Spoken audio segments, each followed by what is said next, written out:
desktop audio and microphone audio are unmuted. Yeah, well, I'm still trying to get the last couple of people checked in. Okay, yeah. Yeah. You do that and I'll prepare this. Yeah, the CPU usage before I restarted my computer just now was absolutely ridiculous. But it seems to be doing better now, thankfully.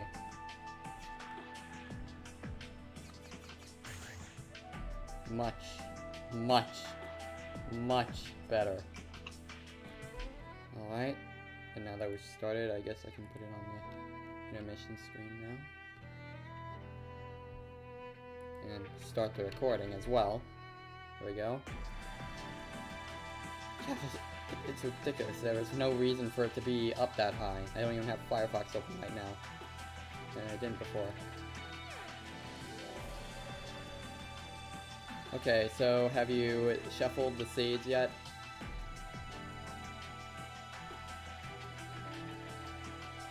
No, I'm still trying to get people checked in, and it doesn't help that I keep on being asked the same questions that I've answered 10 times already. Sorry. No, it's not you, it's people in the chat. Ah. Yeah, they've asked quite a bit, and it was... How...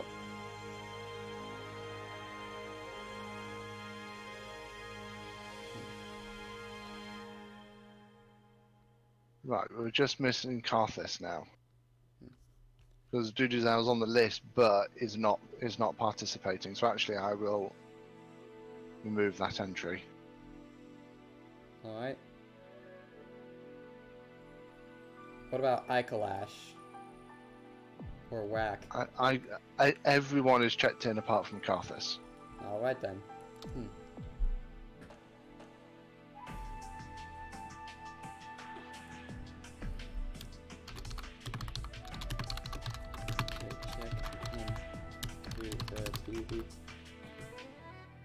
Do the BBC BlazBlue Weekly bracket. Sent him a DM.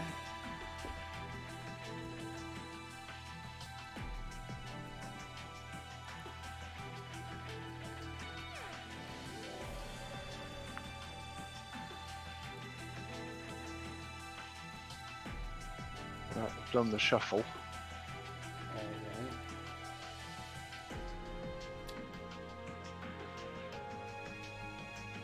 Okay.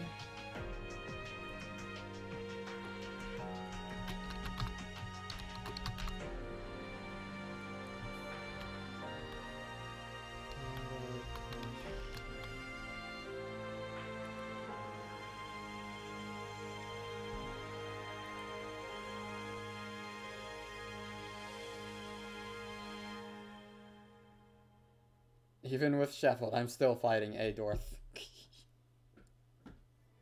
Vegeta's crying like a little female dog.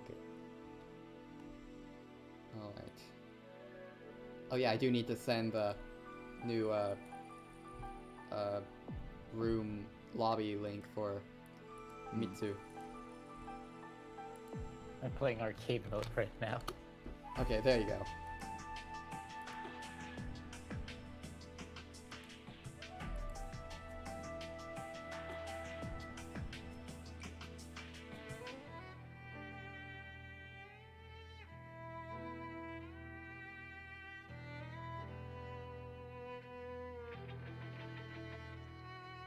King Crimson?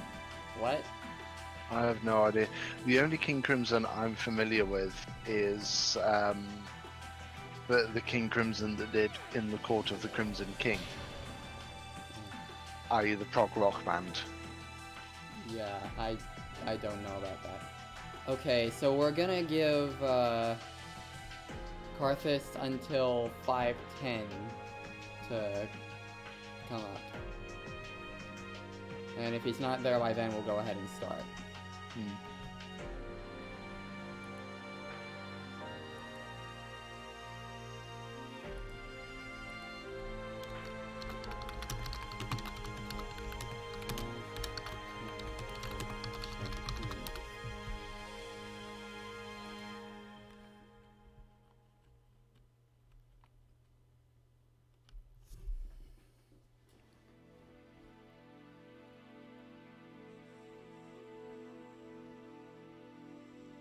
Yeah, and by the way, don't worry. With this number of players, yeah, we're allowing off-stream matches. To everyone watching. 508. Yeah, we'll definitely be doing. Definitely, a lot of the losers bracket matches are going to be off stream. Yeah, and it will be, and because this is BlazBlue and not Skullgirls, we will be doing best of 3 until the finals and grand finals. In which for the finals and grand finals, it will be best of 5, but before then, it will be best of 3.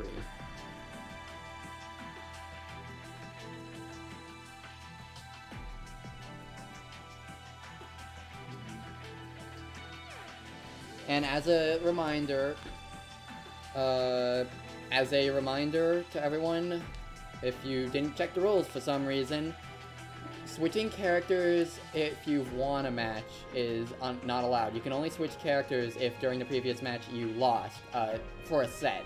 Like, you can change, like, say you win the set, and then you have another set, then you can choose a different character then. But during a set, if you win the previous round, you have to stick with the character you used in that round.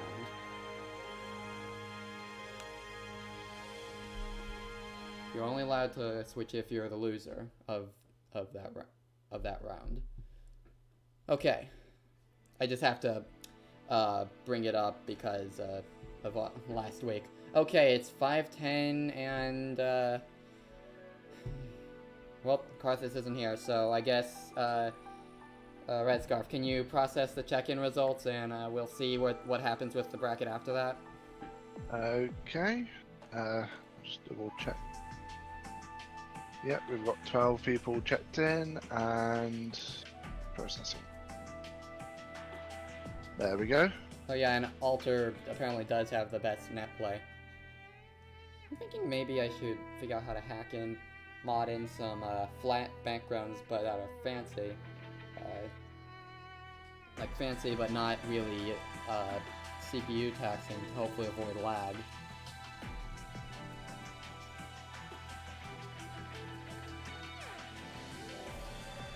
Okay.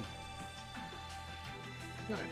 I think we are in a place where we can get our first combatants in and get this tournament underway. Alright, okay, so first up we have Parakasha and Ikalash.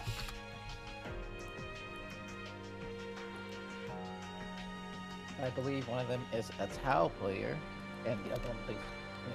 I don't know what the other one plays. I know one of them plays Tau, because I've been reading the chat. Alright, and I'll use this time to mention this is a charity stream for Extra Life to raise money for Duke Children's Hospital. Currently, we are $115 of the way toward our $300 years goal. And if you would like to help us reach that goal, then there will be a link to my Extra Life donation page on in the description for both the Twitch stream and the YouTube stream. And on the Twitch stream, occasionally Nightbot will be posting the Extra Life donation link, so be on the lookout for that. And any and all donations are much appreciated. We do have an S.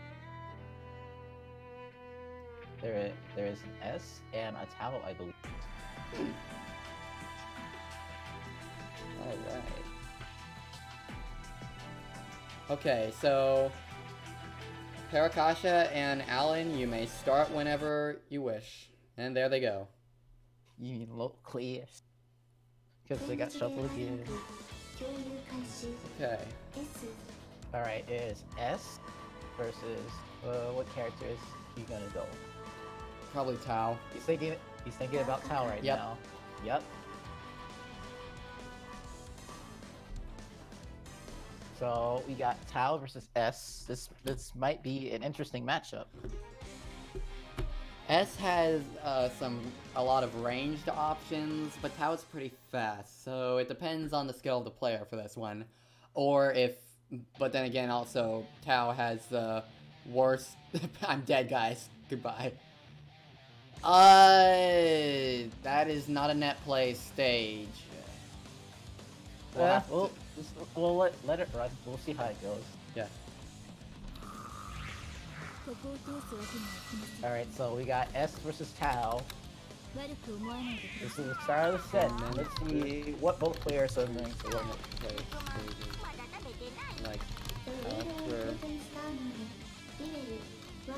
4. Alright, the players are in neutral right now, trying to get in. The Tao is trying to make very cautious decisions, but got hit by the fireball. But the S is starting the pressure, and the Tao cannot Okay, it's get gonna out. look better. They're saying that the stream is quite delayed though, and delayed AF. Oh. Thank you, Red Scar. Let me pull up the stream link for those. Alright, this Tao is probably finding opportunities to attack, but the attack is out pretty hard. Tao is trying to get in some posts, trying to start up the pressure. The S has some good defense, and the Tao backs off immediately. Tao goes back in for the offense, trying to get those cross sneaking into that field right now. Get the counter hit, conversion, but the S does a raw super, and that takes the round. Okay, I just noticed that apparently I forgot to turn you up. Sorry about that, Mitsu, but now they should have an easier time hearing you. Alright, the Tao has started off pretty strong right now. The pressure... Very good pressure, dealing a lot of chip damage. Almost like an 8, I think, of S's health. S is... It can only be on the... Right. Okay, there. Okay, good burst. Kinda didn't really have a choice there. The S is fighting back now with the pressure. Yeah, Getting in these combos, trying to launch them into the corner right now. And here's So, where this Taokaka's health really doesn't help her. Yes, she's in the corner right now, but she has to burst in order to maintain her life. That was a good. That This was might good be use of over. burst, but... Oh no, the S drops the combo. Oh, And okay. the Tao gets the raw super and switches the corner. But the raw but- DP takes the but- match. Tao's health just puts her at a supreme disadvantage in this matchup. Not Her health and the fact that a lot of her moves can be punishable just by DPing, since they take You cannot a while have to my reach pudding. the opponent. You cannot have my pudding. Oh, so apparently, yeah, you've got Annan's name up there. It's actually Icolash who's fighting. Oh, whoops. Sorry. Yes. Yeah. Oh, Yeah, oh no, I did type it in. I just forgot to update it. That's my bad. Okay, so Yeah, they're but- saying it should take off the chat on the stream, but at the same time, that's the only way I can really Alright. see the chat right now, and I don't. Well, you should turn on auto pass, so Oh, they would be able to go back into the match immediately. You just press start and just go auto pass. There you go. No, you had it on. Keep it on. Oh. But There wait. you go. No, that will pass it to the place immediately. That's what auto pass does. Oh, okay. I see. But yeah, the thing about me taking off, that's the only way I can really see the chat at the moment. And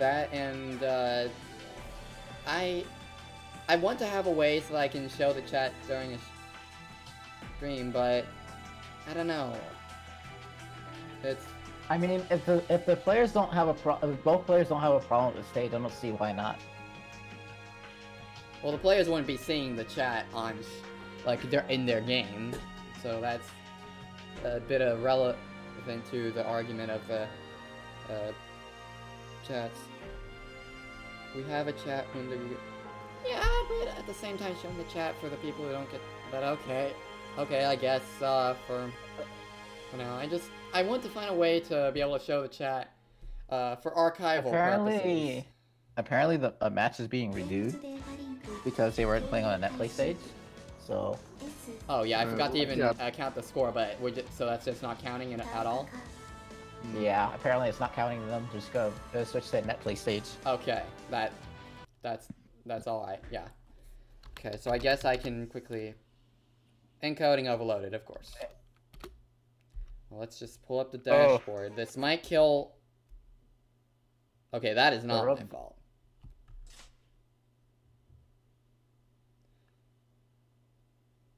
I have no idea what caused that, but...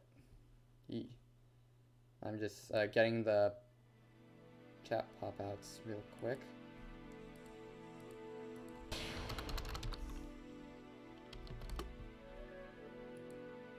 Yeah, the encoding might get a bit overloaded for a moment as I get the chat windows so I can keep track of chat.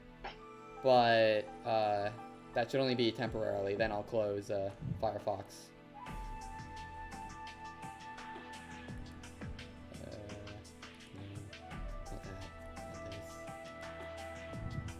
Pop out chat. Okay. Let's see. Of course, that eats up my CPU usage and my disk usage. Okay. So wait. Mitsu, you left, and also. Yeah, everyone got disconnected. Everyone got DC. It's in the same room. Yeah. Error's on my side, really? Yeah, because you didn't get disconnected from the room, but everyone else did. Well, almost everyone else. I think Ikodash is still in there. Yeah. Oh, Lord.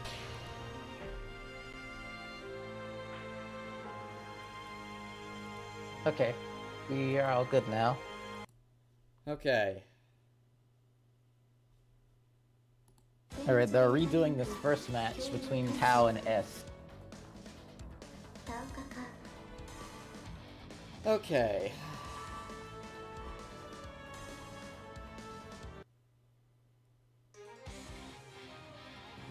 So now we're starting for real. Yes, we're starting for real now. And it looks like you need to swap the names over at the top. Yeah. I mean, it has the names already, I think, underneath the life bars. No, wait, that's only in Skullgirls. In this, they're on top in names, I think. They're on top of the... They're on top. Now, Kaka, get away from the screen. Stop breaking the fourth wall. And get in there. Oh, that's a nice Tao color. Oh no, the names still appear in the stream. You can tell who's who. Hmm. Yeah, I typically arrange the names based on the bracket position. So, It's S right now breaking through with this pressure, but now they're back to neutral. The one trying to get in, but the S tried to start pressure, but now the Tao is on the move. And there goes the burst. yeah, this is a lot better in terms of avoiding lag. The Crossup, and he didn't convert off of it. But he's going to try to stop Tao from being able to use his overdrive, but now this Tao has an opportunity to do pressure. Yeah. But the pressure was not was Didn't completely really avoided. last very long. Wasn't too effective. And I'm pretty sure that's the end of Tao. Yeah.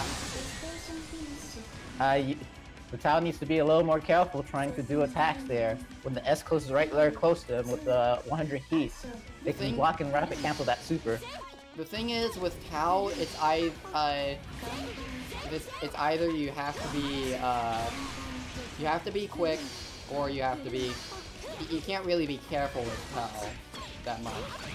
He doesn't have many options for being careful, which I guess goes into a character, but doesn't really put her at a huge disadvantage against characters like S. Well, mostly Tao has the most trouble against characters that generally should be able to zone out Tao, or is able to beat out a lot of Tao's moves with either a Dragon Punch or just their range in general. Which we're seeing right now, because this S has the Tao in the corner, and Tao is not being able to do anything right now. And there goes the overhead. The Tao kept blocking low, so they got punished with an overhead. Okay. And that took the match. So it's 1 in the S favor, 1-0. Alright. 1 for Eyeclash. I love that line. You cannot have my pudding. What is the deal with S and pudding anyway? Maybe I she have just no idea. really likes pudding. I mean, She wait, probably really likes her that pudding. her version of Amane's Astral Heat has her eating pudding, and it seems to be a common thing with fan art of her, from what I've seen. Is that a common thing that she likes pudding in X-Plays, or? Oh. Alright, we see a switch to Kagura. Oh dear. We've got S versus not as good S. As they were saying in the Discord earlier. So we got S versus Kagura. The Tao switch was not working out at first, but let's see how this Kagura switch is going to work out. Maybe they're going to be trading a lot of normals, or just trying to space each other out in general, since they both have generally big range. Kagura does have a bigger sword, but S is faster, so... That's the thing. The Kagura has to be a little more cautious when it comes to using his moves, using his tools. Since S's sword is much faster with just her normals and her projectiles in general. So we'll see what this Kagura can muster out in this matchup. Really early use of burst. That's not really going to do him any favors, I don't think. But it could. Never mind. He could be knowing exactly what he's doing. Okay, he's getting repressured. All right. Uh-oh, reversal. That was a good use of overdrive. The overdrive usage was pretty good there, trying to avoid any extra damage, and then return with their own.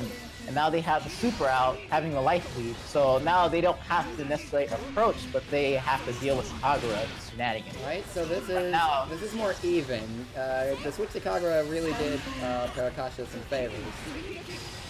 But it's there still goes really the close. That's it. First here, that's over. But that was around. much closer. Parakasha might stand a chance with Kagura. But this is a match point. This is match point for the S, and the Kagura really needs to put in some work in order to keep themselves alive in the winners bracket. No kidding. All right, so that burst, their overdrive really went to waste. They couldn't get any damage off of it. So now it's just S turn to do the pressure. But it seems like he's trying to get in now. But the S is still putting on the pressure right now, trying to do some stagger pressure with the low attack. Yeah, another so combo. far This this might round be hasn't over. been going as well. Oh, but good guarding the... I think that was a barrier block, perhaps. He blocked the super and barrier blocked the Seed Excel. And now it seems like the comeback is really possible since he has burst now. He gets the grab off. Yeah, good job. Oh, wow. Nice comeback. And there goes the conversion. I did not think that, I thought that was heavily in S's favor. Kara is really trying to keep themselves alive in this tournament. They don't want to go out early because of Tao.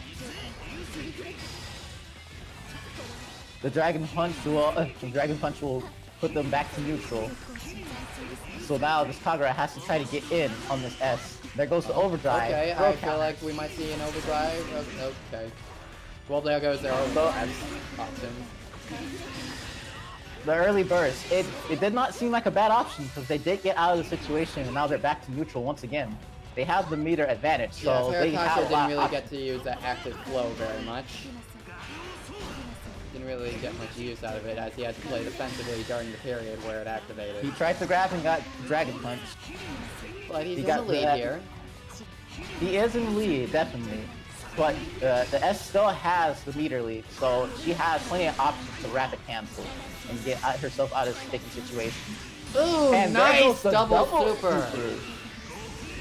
But this, never mind. He did not get the punish. Let's see. Okay, there. Nice. That was really close. The S tried to standing block, but got snubbed out by the low. Para is taking this back. For a second, We're going I was 1-1 game.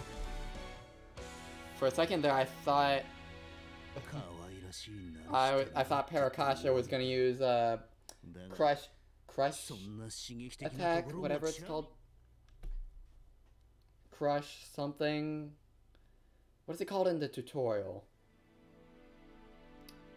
You know what I'm referring to. The costs 25 heat, guard crush attack. Yes, I know what you're talking about. It crushes just regular guards, not the barrier guards. I know what you're talking about. So we're seeing the Kagura and the S go again, so there's no character switches here. That's why it didn't work that one time. I don't know.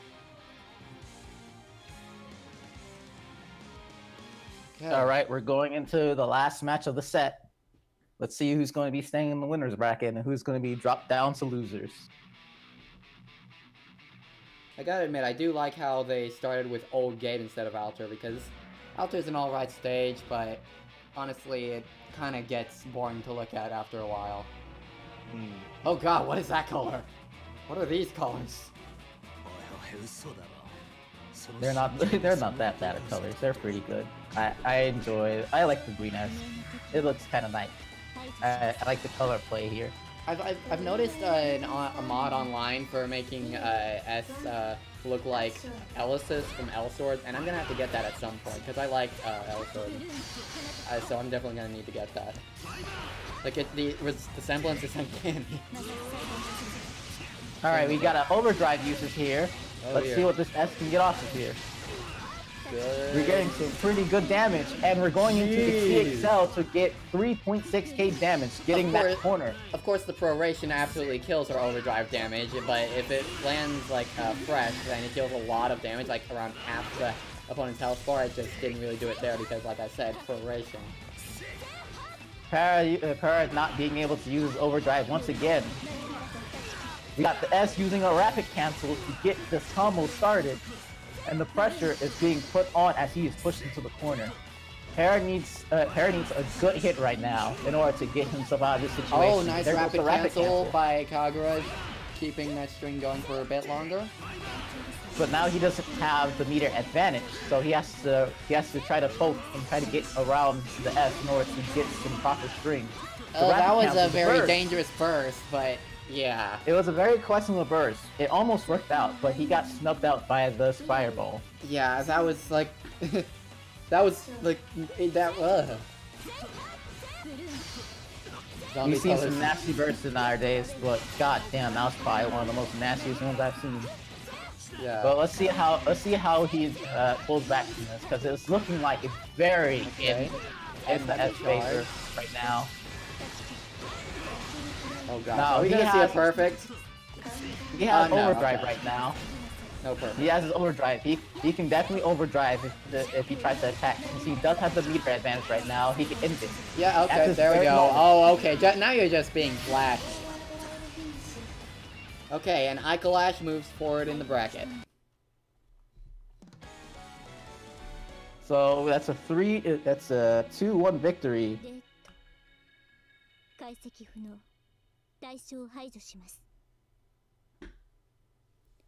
Alright. You got that down, Red Scarf? So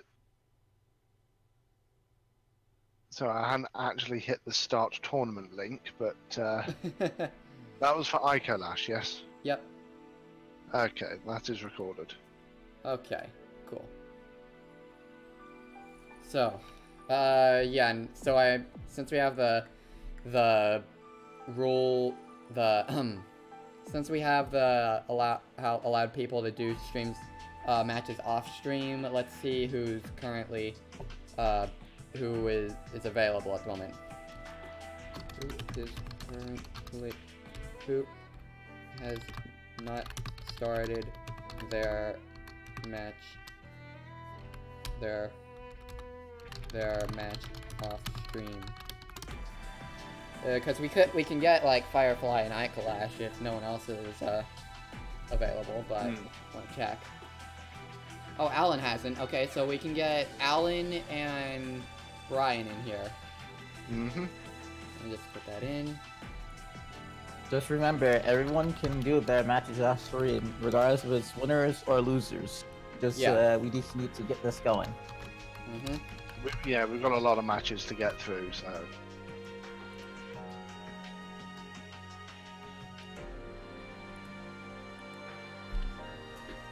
Yep.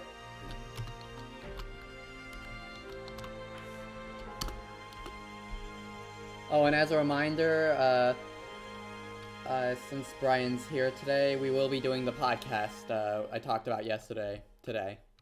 We'll be doing the podcast today. I talked about it yesterday. There we go. Right now they're talking about combos or something in there. You can do round 2 matches. And we'll just search for the ones that... And we'll just search for the matches that haven't started yet.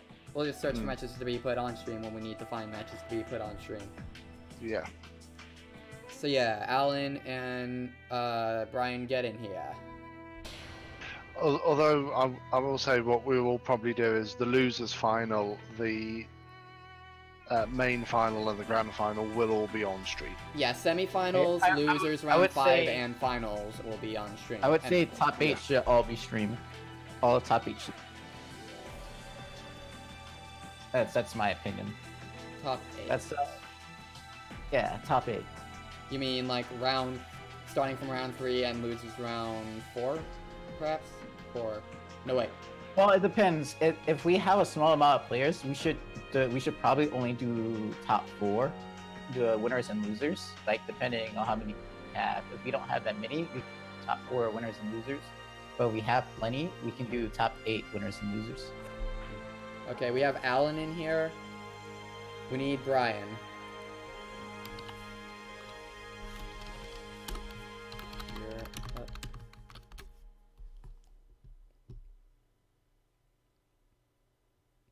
Can I live here? I can send you a picture of the room later if you want to make it for yourself. If that'll work, Alan.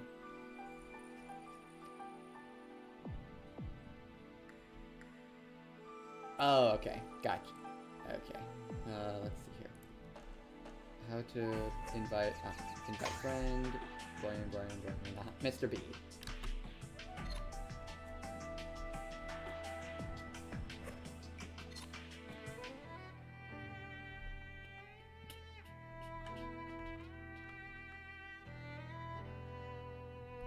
By the way, Alan, you're in my spot. I think I just channeled my inner Big Bang Sheldon.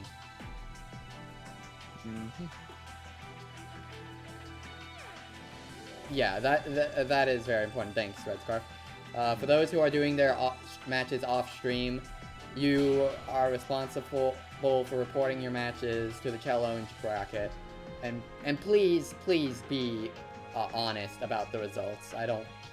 But yeah, please be honest about what happens. Alright, we got both Mr. B and Alan. One is a Kokonoi main, and I'm pretty sure, as I remember, Alan plays Jin. Alan plays Jin? Oh yeah, he does. Oh yeah, let me switch it over. There we go. Oh boy, no, we ain't doing double Jin today. It's Jin versus Kokonoi.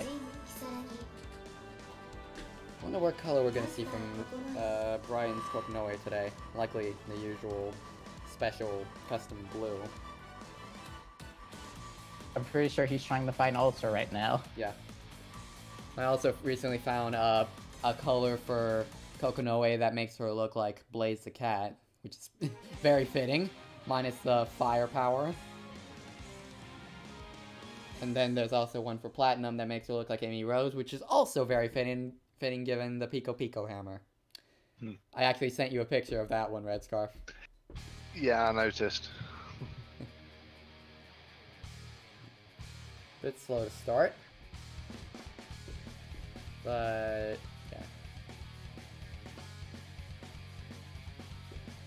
Well, we'll see how this goes. We got Jin versus Kokonoi. Ooh, a black and red Jin. Interesting. There goes my custom Kokonoi skin. You know, what's up with that little leash on a bell on Kokonoi's belt? I've never understood that myself. Quite a weird fashion statement.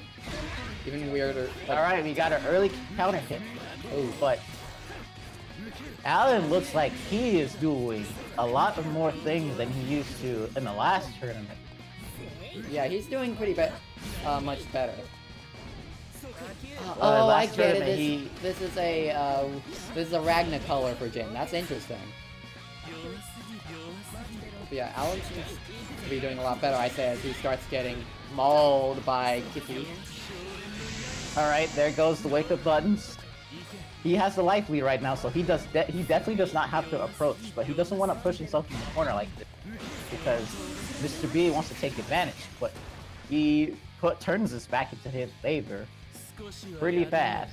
So let's see what Mr. B will do to adapt on the next round. Yes.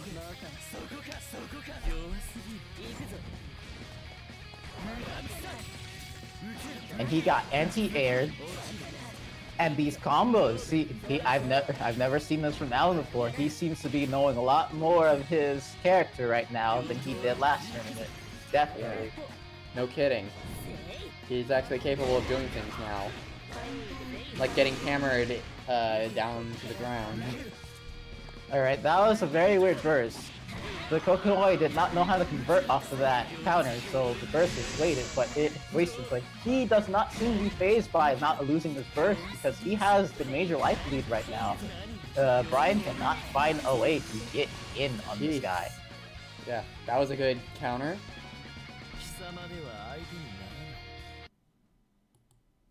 So we have Alan taking the first match.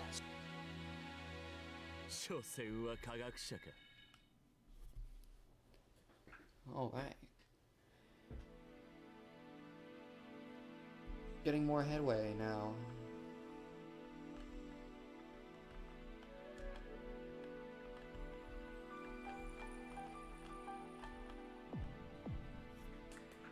We're going to have to see how Mr. Brian acts for this one, because it does not seem that that match went well for him, since it was almost always in Alan's favor. Not at all. He He was getting didn't really get many of Kokonoe's tricks out there, I don't think. Well, the problem is that when he got an attack, he failed to convert off the attack, and he had the anti-air, and he could have went into maybe a decent or a small air combo, but that could have set him up for a hard knockdown, which he could have used to his advantage. Well, maybe he'll, maybe that was just a warm-up and he'll, get it together as it goes on. Well, we'll see. He has a match to play. This is match set for Alan right now, since it's 1-0 in a best of 3. He has a chance, but it's a very small one. With the way he was playing in the first round, he needs to shape up for this one in order to take on Alan right now. Alright, so both of the players are in the neutral. Brian getting in right now. Oh, but Alan just had proper defensive game and countered. Interesting use of burst. That might not be very good for him holding advantage, especially since Brian still has overdrive option. Never mind, I stand corrected. Alright, both of the players are playing the neutral right now. They're trying to get in and try to use their projectiles to try to keep the player at bay. But Brian is trying to getting use in right now. magnets to her advantage, but it's not really working very well. The drop combo is going to get him hurt pretty bad. So let's see what Brian can do from here. Okay. He got the overhand. Defensive play. Pixel health. Alan needs to be really careful here if he wants to take this match. Yeah. He did not block this. He did not block the super. So Alan wins with a pixel of health. He's got. Aren't you not allowed? Point right aren't you now. not able to block when you're during the ascent of a jump? You can bury a block. You can bury a block, but probably not regular block. I think that's the case in some games. Like some games prevent you from blocking during the ascent of a jump. All right, it's seeming pretty slim right now. he has the meter advantage, and he almost has burst ready. So we don't know what Mr. Brian is going to do right now. The overdrive activation, the low, Very good. and there it goes. The 2-0 over Kokonoe. Good job, Alan. Ryan, step it up. Where's the Kokonoe that gives all the players in here such a hard time usually? I don't think he was up to speed right now, but hopefully in the loser's bracket he would be able to shape up. Yeah, maybe And he'll we'll be see able to him run later it on back. down the line.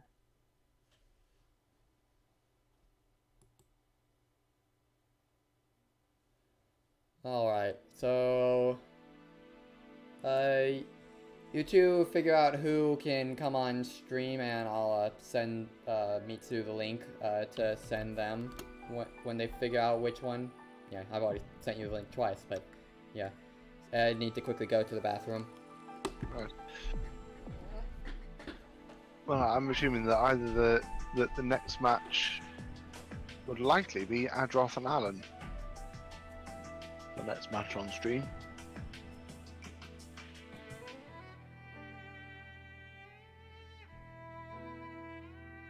Well, it could be Mitsu and Yavan.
Alright, we're getting our next fighters in here. Mm-hmm. Alright, we got our Kune, our local Kune of the Discord in here. We're just waiting for the other one. Alright, let's see how this goes. I know one of them plays Kune and Tao, but we don't know what the other player plays right now. So we'll see how this happens.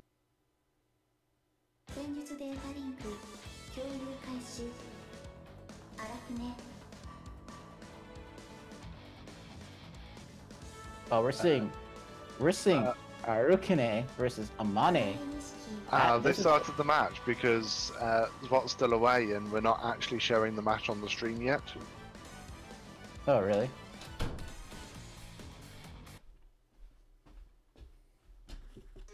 Well, sounds like Zwat's back. You might Zwat. go back to the feed hey. very quickly.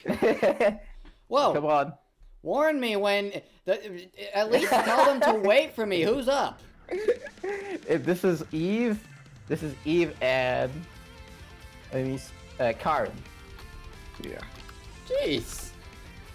Yeah, I'm Yeah. gone for like a minute, and then...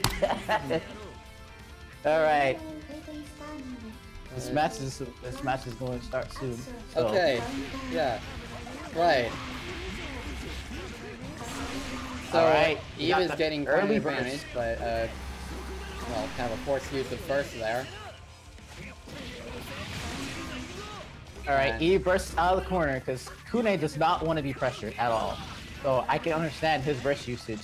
This could be a punish, but no, the punish just failed.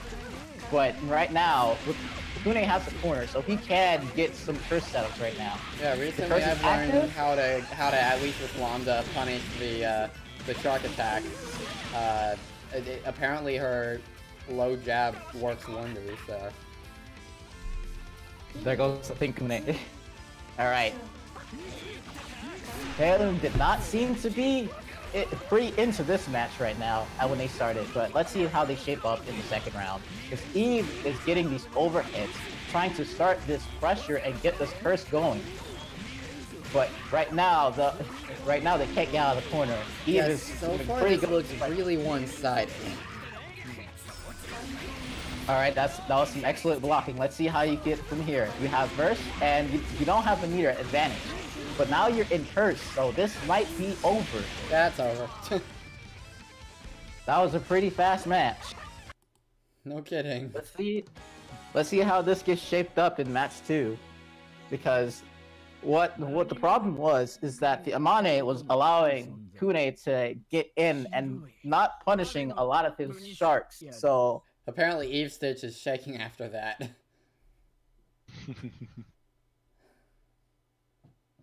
the sharks weren't being punished. They are definitely punishable, but the Amane could not find the right opportunities to get their attack started.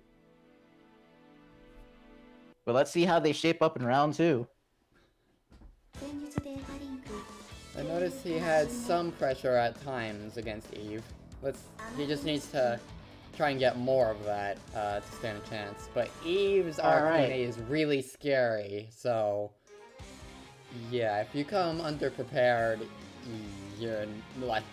it's gonna be a hard battle. All right, so we don't see a switch. He's pretty confident in this Amane.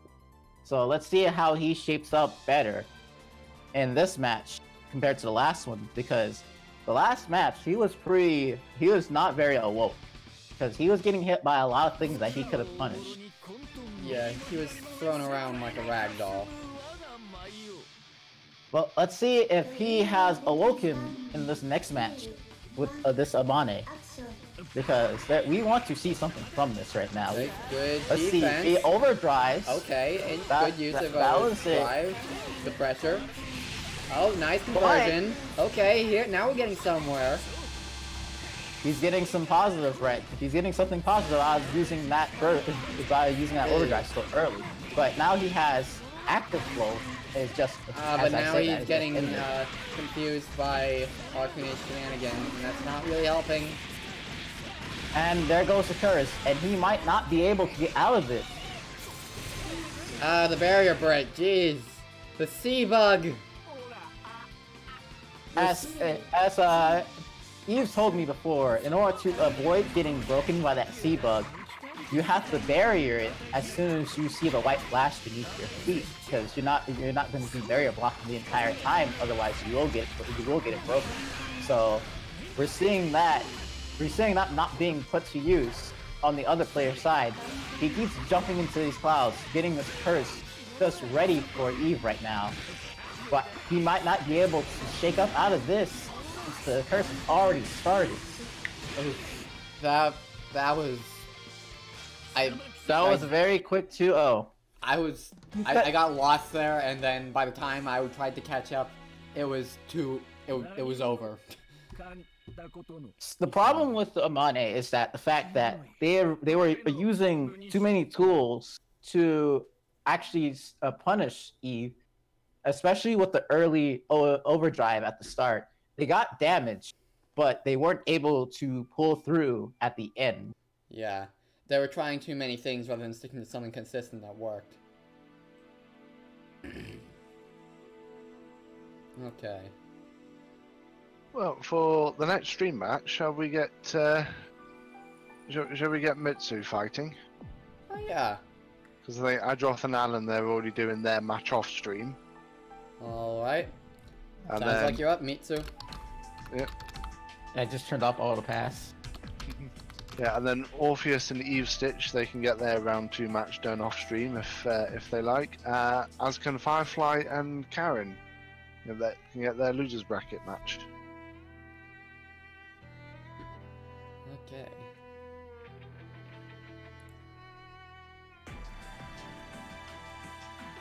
We had a few good sets on the stream. Well, one good set on stream so far.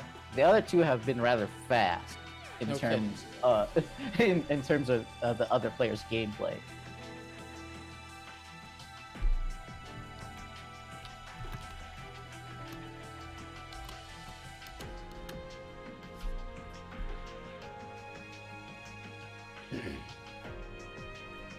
Yeah, since we got my birthday presents today, might as well talk a bit about that. So, I got this awesome thing called an Elgato Stream Deck. It's basically think like a numpad, but specifically like you can in a program assign it to make each button go to specific things, do specific actions on the computer, and you can set folders to make it like very versatile. I'm not using it right now, even though I have it out of the box, just because I didn't have time to set it up before the event started. But this is gonna make things a lot more efficient once I figure it out. So I'm very happy to have this thing.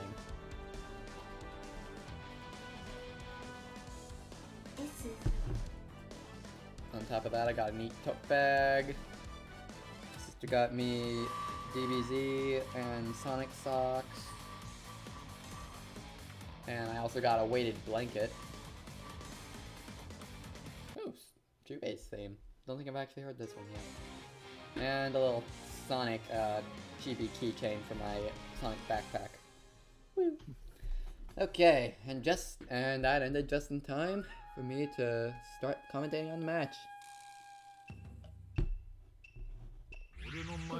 Intro went by a bit quickly there. That's good for... What is that color for S supposed to be referencing? I feel like that's supposed to be referencing a character I should know about. And S is... And Javon's already putting Mitsu on... Oh dear.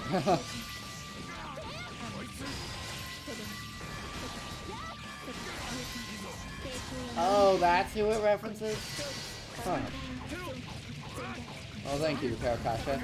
References Naoto Kurogane. Okay, Mitsu's running it back, coming back now. Active flow is really paying off. And there's the install. Combo is going to be extended. Oh, nice burst. Ooh, nice super to avoid that. Another good burst. That throw almost cost him, but there we go. That's one for Mitsu.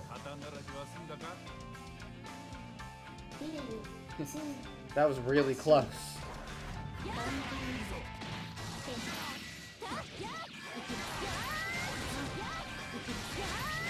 And once again, we come back to these.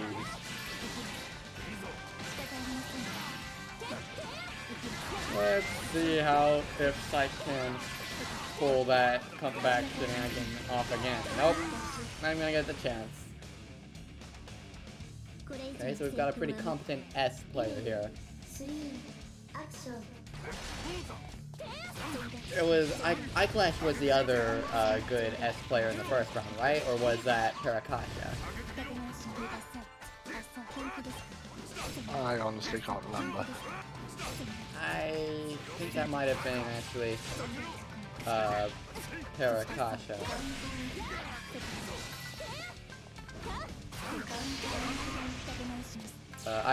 Wait. We might get S Dittos later on. We'll have to see. Who knows? That'd be cool.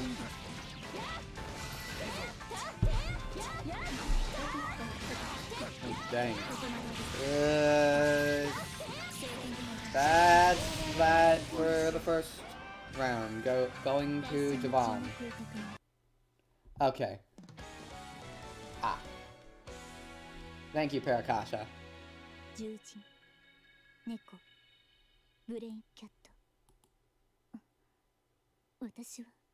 What am I saying?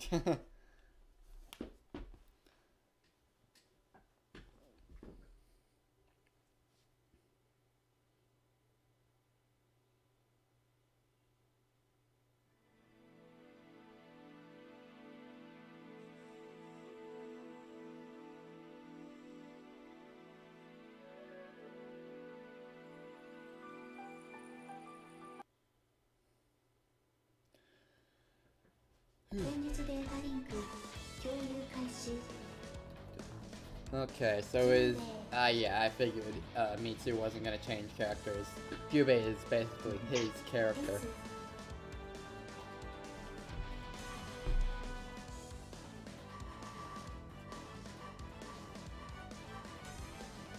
Weak Executioner. Interesting choice.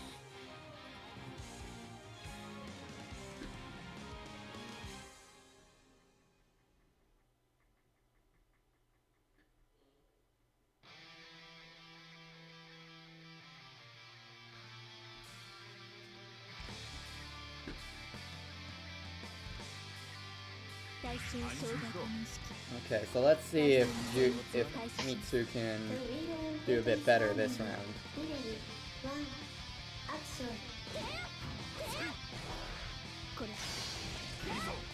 Seriously, how does S hold that thing, use that thing so effectively when her hands don't even fit entirely around the blade, the handle of the blade? That always confuses me.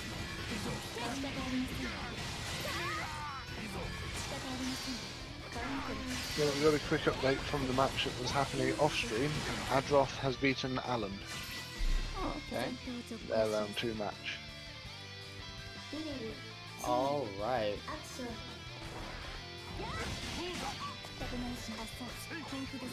Okay, Mitsu's getting an advantage here now. Applying pressure. Still got a long way to go.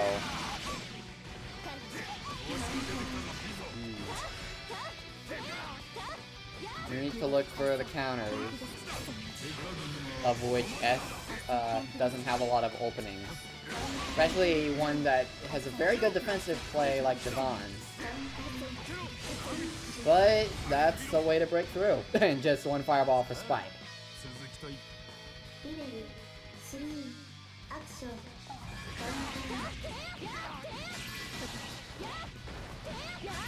Oh dear. The cross-ups. Okay, and nice use of burst. Didn't really have much of a choice there. Uh-oh. Oh no. Yeah, are we gonna see a perfect? We're gonna see a perfect. Yep.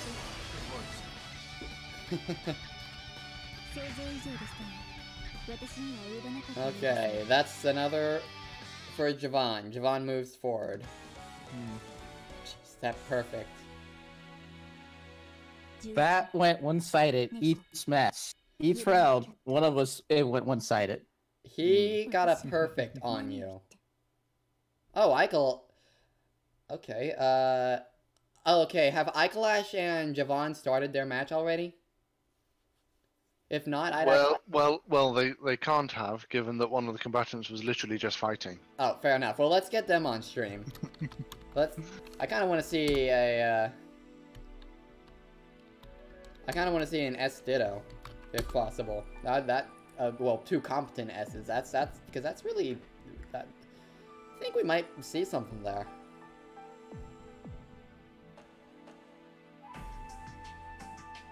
That could be interesting.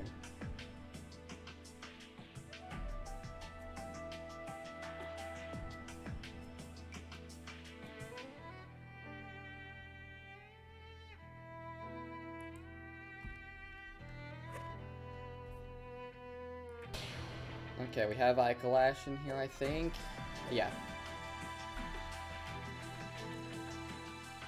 Oh, oops, forgot to update the names.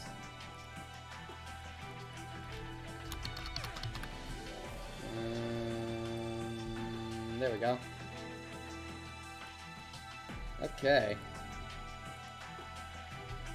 That's a cute avatar for Silicon Mercury. Giving her a squirrely tail.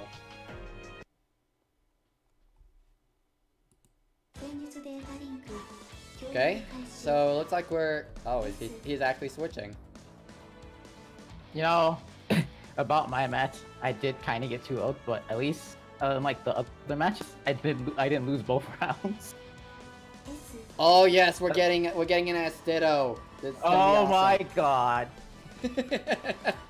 S Dittos. Are they gonna choose her song? No. No, Oh, that would wow. have been perfect. Estos with the F song. Maybe next round it'll be more appropriate to choose Consolation. It's actually a really good theme. Yeah, it's one of my more favorite themes to listen to in BlazBlue. But of course, Sword of Doom 1 and Awakening to Chaos take the cake, as well as Endless Despair.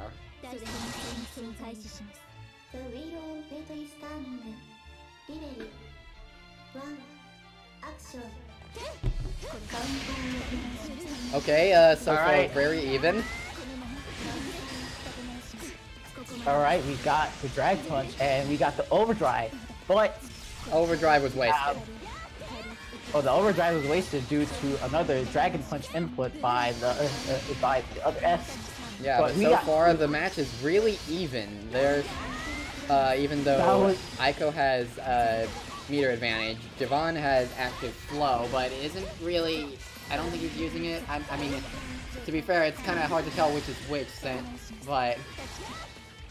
Oh dear. Oh, can we just go back and just appreciate how good that Dragon Punch input, rapid cancel, backdash. That was good stuff right there. Okay, the green one is Ikolat. The one that looks like Naoto is Javon. Okay, good to know. So yeah. Alright. Aiko is putting on the pressure right now, but now Now it's Javon's turn. there was the rapid cancel. They couldn't convert, but they're getting punished. They're getting punished for trying to do a command grab, I believe, and they're getting loops right into the corner. That's so far really close. It's gonna be a close call either way. Wow. Aiko has Devon in the corner, but now the roles have been switched, and the overdrive has been active. The super pushed back, and now they're back to neutral. See what happens. Anyone that can get a strong hit could win, and now it beats Devon. Oh, okay. This is getting interesting. Dang, I'm kind of sad I don't have any popcorn for this or anything like that. I have popcorn, but I ate it all. Ah. Oh, already with the loops into the corner. They swap places, but it does not look like it's going in any way in Aiko's favor. Devon has the meter lead, and he has overdrive. What is he going to do? There goes the burst. Alright, Aiko has Devon in the corner, but he gets out of the corner and switches the situation. Nice, Javon.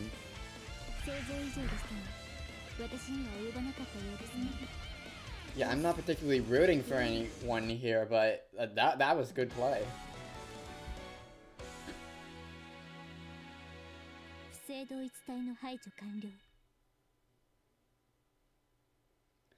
Yeah, this is interesting. Seeing two players of the same character going in a Ditto's match to just see who has better prowess with the character.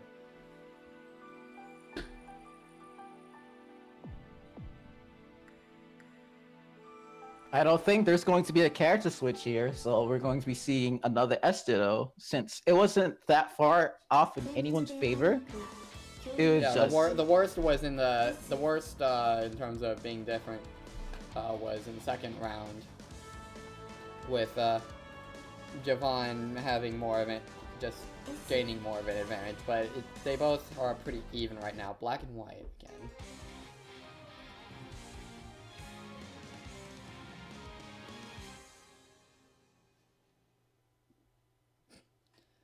Just those profiles.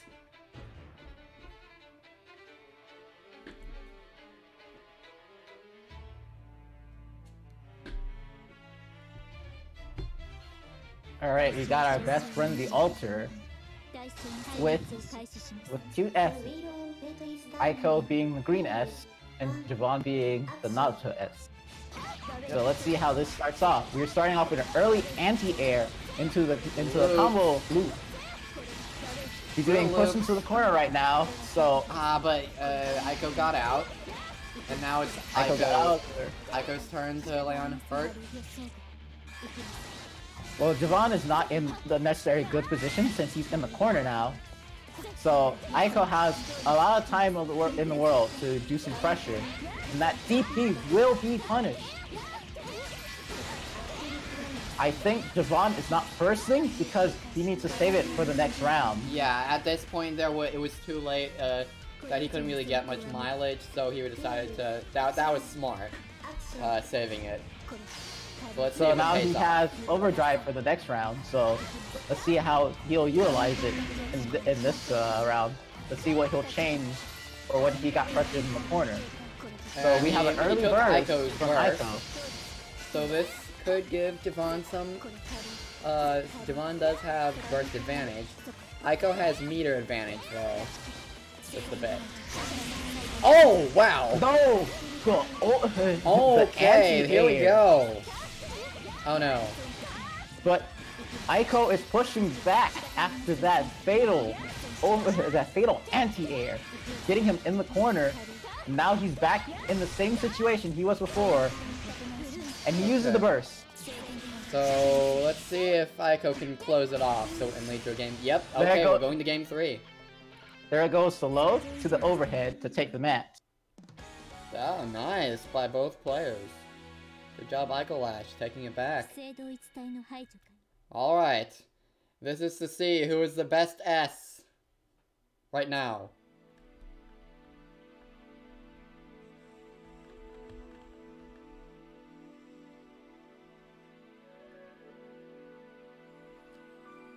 Let's see.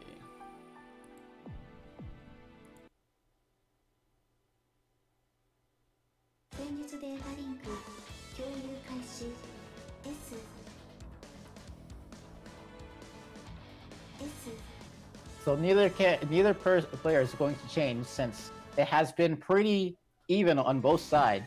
Flash just sent. Flash. Please. Let me find these things out on my own. Like when they're gonna be officially released. I mean, thank you, but just...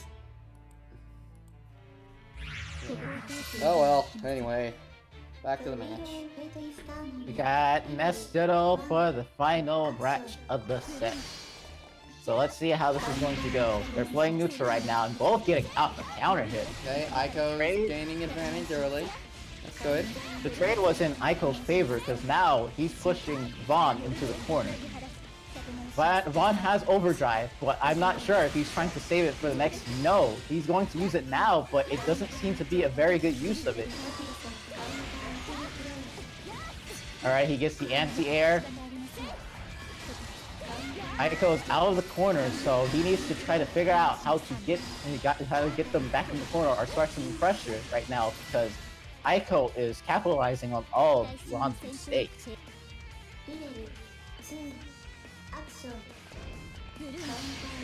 We're starting off a round with Fireball, and we're gonna go into a small conversion to get 2k damage. Oh, okay. Keeping control. Aiko is. He read the DP, but he couldn't punish it, so now he gets put back into the corner, where Vaughn can start his pressure and probably get this match back. But the punish on that whiff through command grab, they're back to neutral, and they're trying to get in on each other. They're trying to push each other into the corner. Because Aiko needs only one good combo to finish this match right now. Yeah, Ron needs to be very careful. Is that slow high kick from S supposed to be an overhead? Yes. Huh. Well, I learned something new today. Alright, he has the burst, and he uses it, but he gets super. Alright, so that set goes to Aiko. Well played.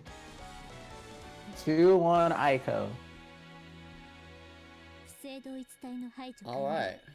That bumps... During the burst, he probably should have been a little more patient because he didn't seem to be very cautious of how much meter his other opponent had. So he tried to fireball and got punished for it since it took too long to get to the other opponent. Alright, Red Scarf, can you put that in? Sorry, who was the victor there? iClash. I clash 1, 2, 1. Yeah, we're just keeping track of wins, not proper like round win, like the numbers. Okay, so I take it Adroth and Orpheus have likely already begun their match. I don't know actually. Let's ask. Brian acts to an off-stream match, but I'm commentating. You've begun your... Well, the thing is, if Adroth and Orpheus are already fighting, then you may as well do your match on stream.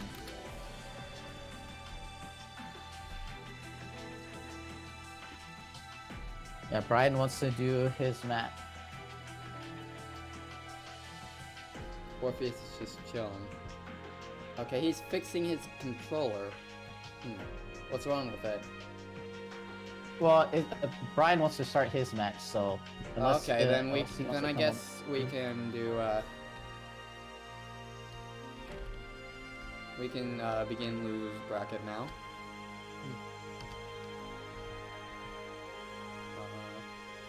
It'll be you and Brian then.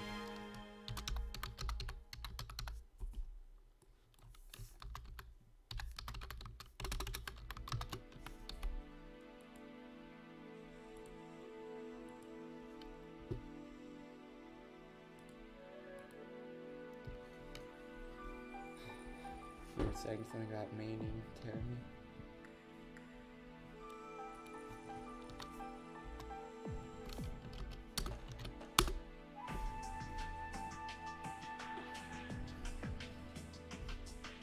Fun side character. Yeah, I should learn Termy at some point. Hazma might be just a bit too difficult for me, especially since I can't pull off the motion for, I think, one of his supers or astrals or both. But, no, I mean, astrals aren't really that important in the grand scheme of things. I'm more for just being flashy if it opportunity presents itself. But, yeah.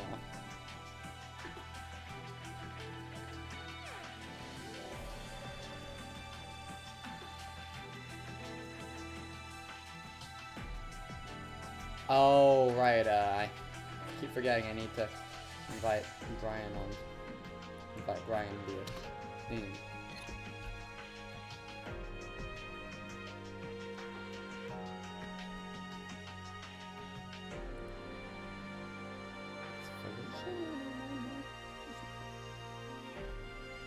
Don't burst, block.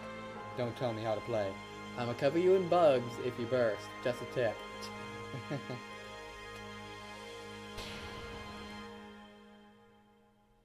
Hortensian.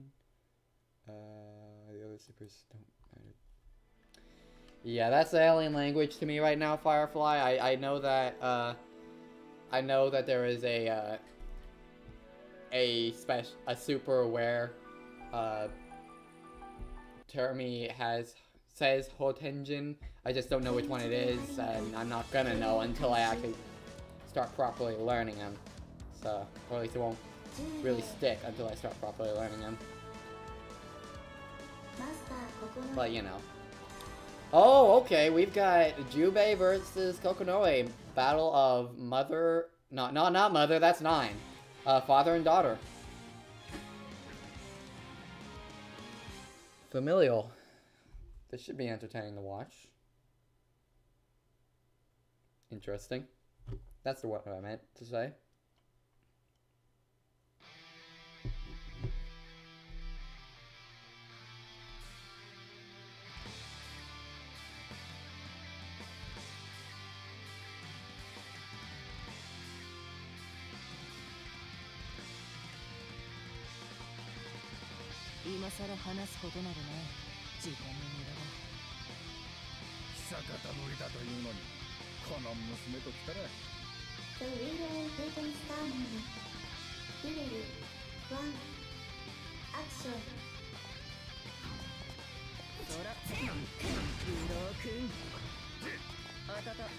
Okay, so far it's a bit of a slow start, but Psyche is getting the advantage.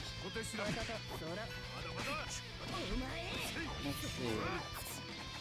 Come on, Brian. I know you can do better than this. Yeah, not really much of a choice but to burst there. Oof. Really having a hard time. Brian's really having a hard time today. Is that an overhead? Yeesh.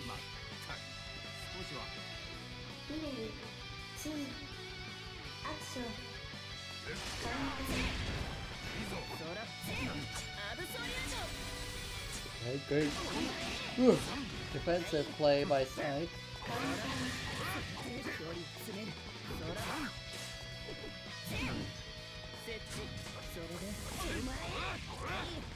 So far, Snipe. Okay, Brian's starting to get something. Oh, okay, there we go. That's a good way to get some damage. I'm surprised we didn't see a fireball out there. But okay. Okay, that was a bad burst, but it wasn't really punished. Brian's... Okay.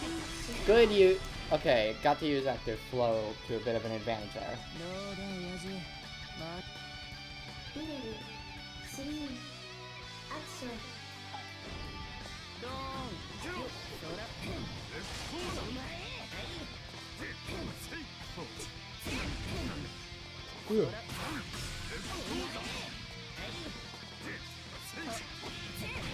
Alright. Interesting way of using that magnet. Okay, setting a trap. Not low. Okay. Keeping Jubei in the corner. Good play.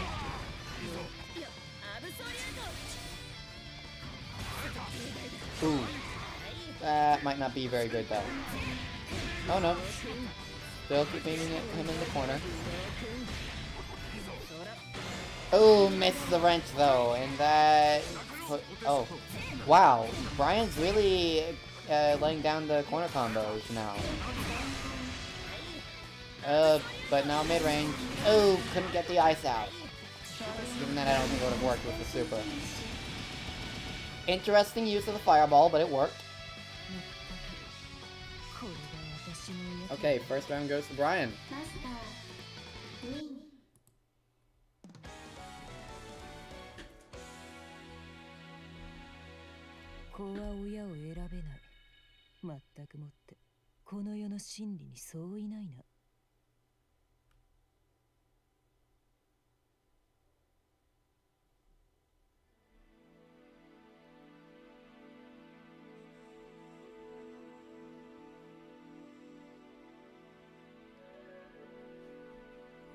Alright.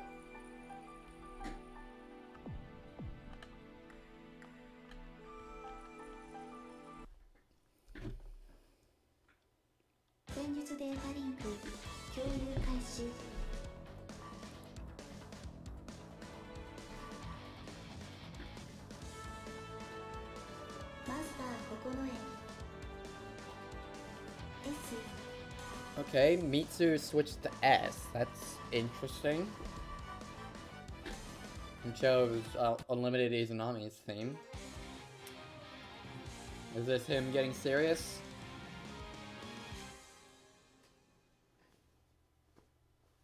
Oh yeah, he does play S, doesn't he? Yeah. That's not really new for him. He just usually plays Jubei.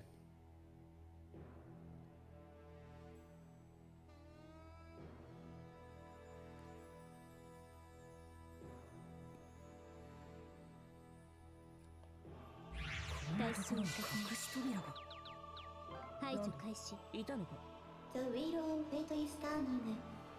Level 1. Action. Oh, couldn't quite get the hammer out, so S currently has the advantage.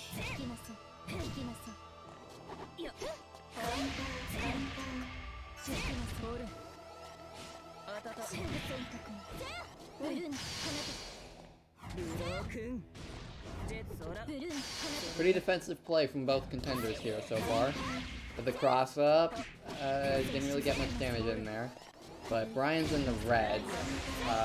You know, Mitsu is in active flow and has a lot of his health.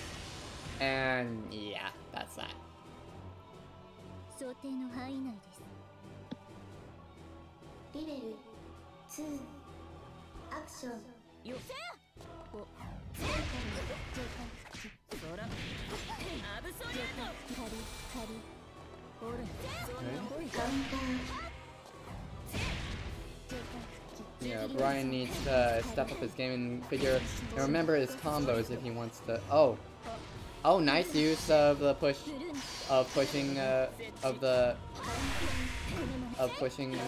away, staying safe. And even though Mitsu has active flow, Brian's now in the advantage. Almost has 100 meter. Okay, let's see where this goes. He can probably use Golden Tiger, or just that. 想定内だリベル3アクション Ooh. カウンターそれ団長行きますカウンターカウンターそれで上官復帰設置行きますドーンカウンター投げ払やっ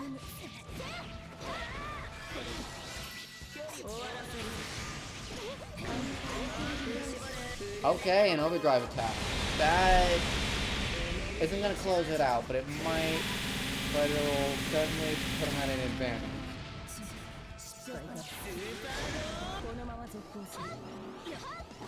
Oh dear. See if he gets hit by the. Oh, nice! Didn't realize that the fireball was gonna last that long. Okay, good job, Brian, running it back. Ironically, Psych didn't really last that long in this tournament, but good to see Brian starting to get back his mojo. Just in time.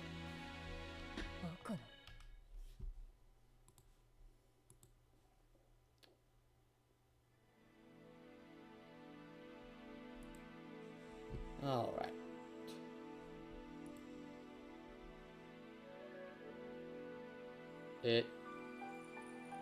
First to 2 is best of 3, Eve.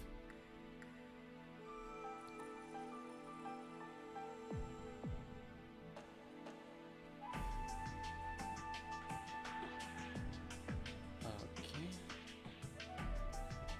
So yeah, Red Scarf. Brian won that between him and Mitsu.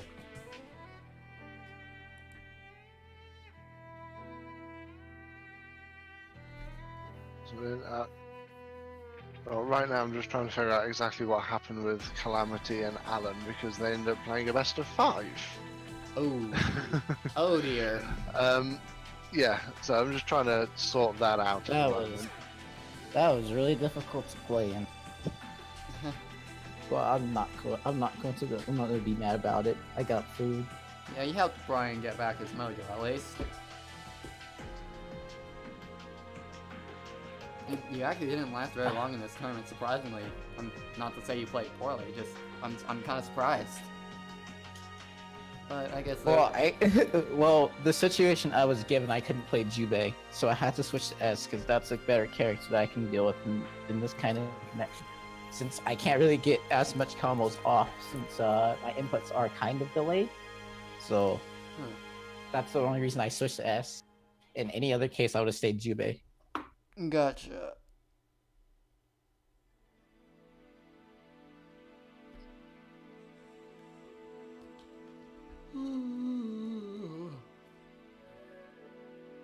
So, we're trying to figure out the deal with Calamity Blaster and Alan because apparently they ended up doing a best of 5.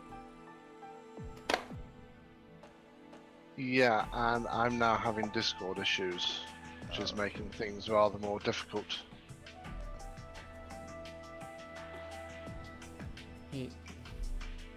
Okay, well, we'll just make it easier. whoever won that best of 5, we'll just go ahead and count it. Okay.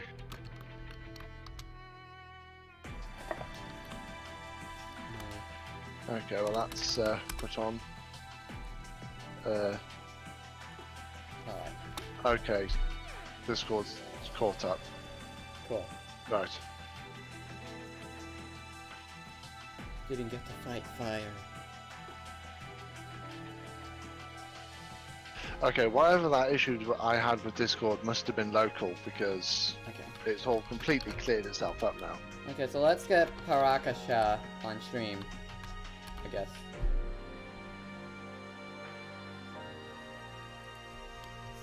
You two are now on stream. Or wait. Are Adroth and Orpheus still has Orpheus finished his controller issue? I don't know. Well, we'll go with Pakasha and Calamity for now.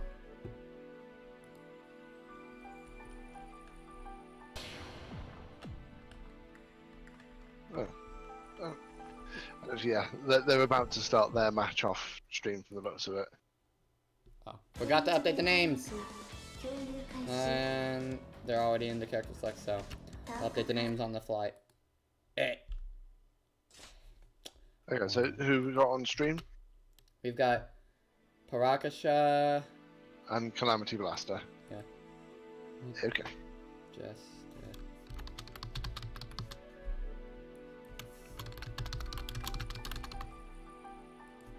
Okay. You may start whenever ready. Oh, maybe geez. Brian was still in the room. Maybe that's what that was. I don't think he was. 'Cause I'm pretty sure he left way before they got him.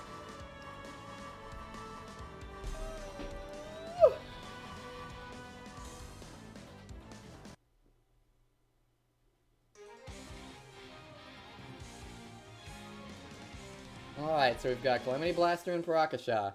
Parakasha's Tau versus Calamity Blaster's... Well, if Tau doesn't work out, maybe we'll see, Ditto for, what's his name? Kagura's. The Zeroth Room City. Zeroth. Let's see, as I saw before, it was Tao versus Kagura.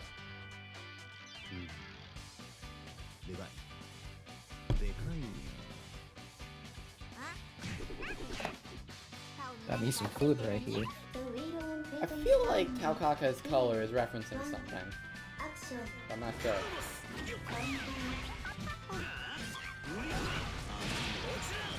Okay, yeah, so far Calamity Blaster, being the Kagura perfectionist he is, from what we've seen, he is taking this by storm.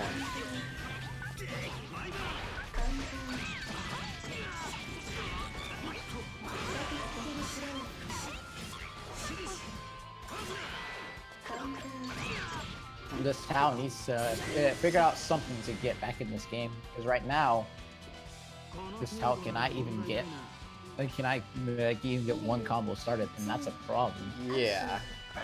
The pressure can barely be started since he's always getting anti-aired or he's getting DP'd out of his attacks because he's not reading his opponents properly. Yeah, against an opponent like Kagura, you do, with Tau, you do really have to read. But unfortunately, defensive play isn't really her strong suit. Especially with the amount of health she has. Alright, you got the overdrive. Okay, now we're dealing some damage. Oh, nice use of overdrive. Doesn't really do much damage, but at least it was an exceed a spell. Oh, but now he got hit. Okay, really even. Oh my gosh. That super might finish it. Yeah. Good job, Parakasha. Bringing this Tau on the board for one. So tiny bit of lag there, but fixed itself.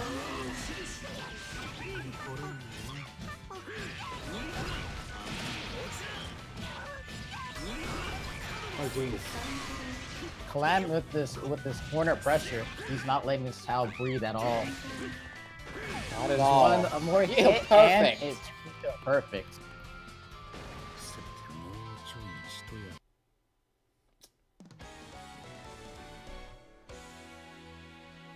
Prepare 100 meals right away. As much as I love to help citizens in need, I don't think I can pull this one off. Hey, I guess Tao Kaka really cares about her family. That's not a bad trait to have.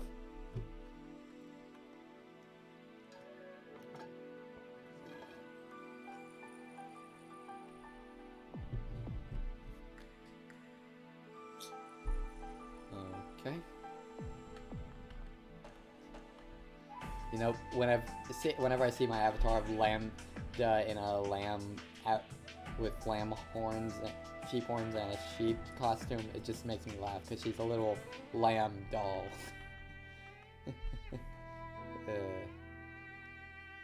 Anyway.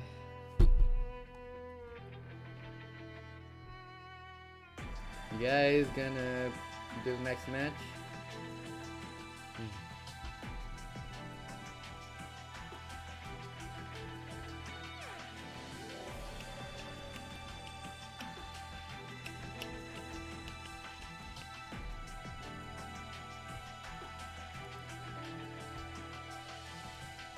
They need to switch?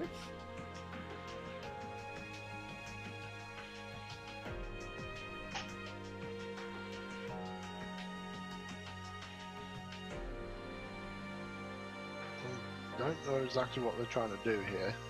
Yeah, what's going on here? Other guys are on auto. Confused. What's going on here? What's going on here?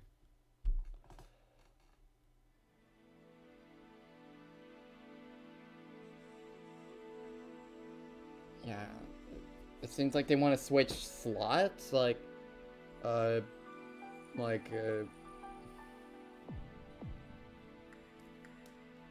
don't know what kind of, I don't know what switch.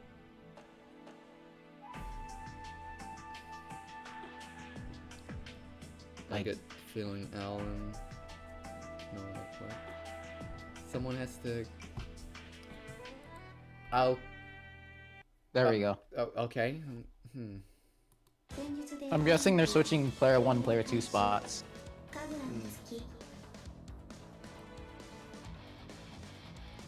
Yeah, well, I don't know why it wouldn't count. Unless you give me a good reason, like, no, like, a non-net play stage. Yeah.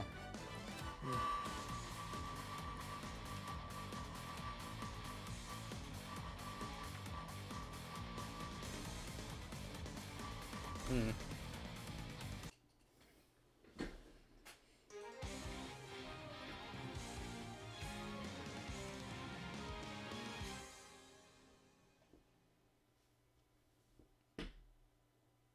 We're seeing the Tao come out once again.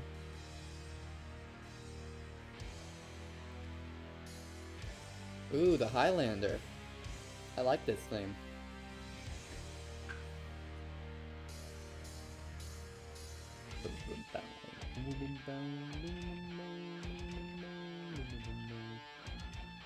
Okay. So let's see if Kasha has a bit better luck this time.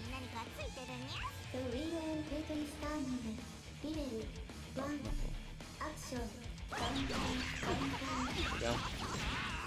Starting off with the counter hit and getting the corner carry, but Calamity will not be staying there for very long. The early burst. Tao has low life, so it's understandable why the bursts are going away so fast. But right now he's getting hit by a DP and been forced into the corner. Now he has to deal with Kaguya's corner pressure. it seems that the burst worked out for him in his favor because eventually he got out of the corner and got his own combos. But now he has a life lead, but because of his low life, just a single hit can take him out of this situation. So right now, the Tao is really going in. But there goes the counter assault, but Super comes in and finishes off the round. Hey, first round goes to Parakasha. 顔かか Kind of lost track of what was going on there. 2アクション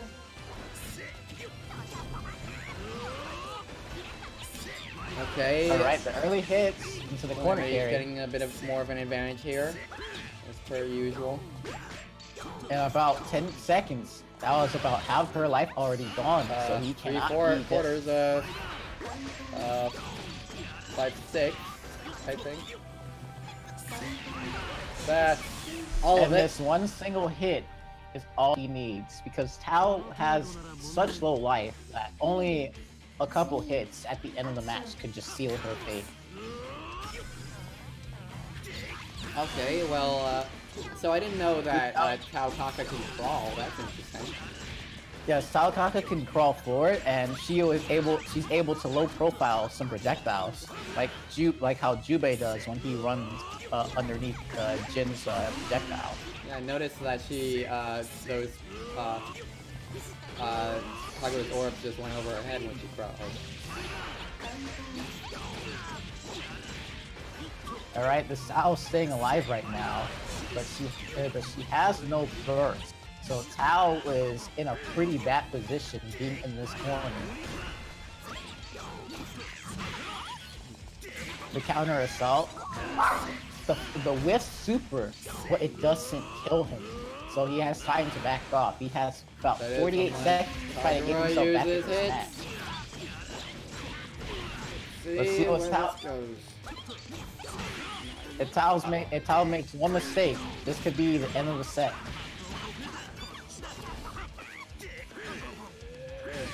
I was about to say Kasha has meter, but can't really use it. 神楽 Okay, so Parakasha's out and Calamity moves on.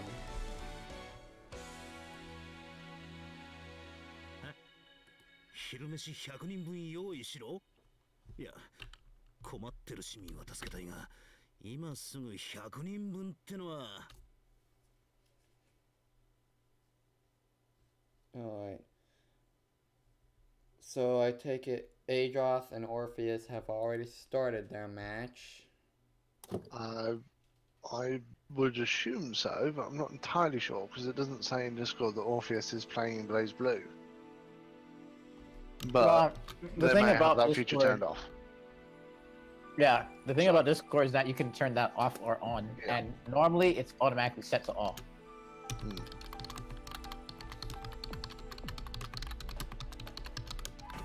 I know that Brian and Firefly are doing theirs offline already.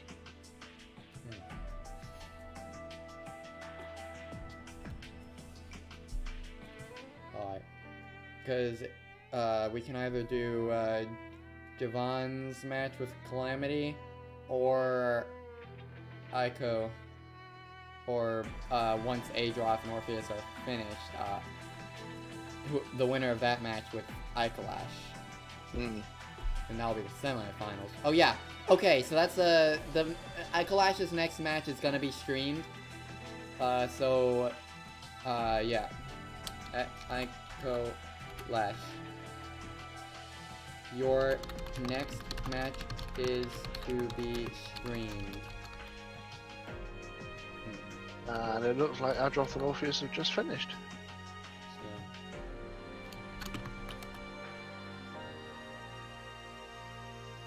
Okay, so who won between Adroth and Orpheus? I'm waiting for them to put the result in. Ah, it was Orpheus who won, so let's get Orpheus into the lobby as well. Alright. Yes, Calamity, you do yours off stream.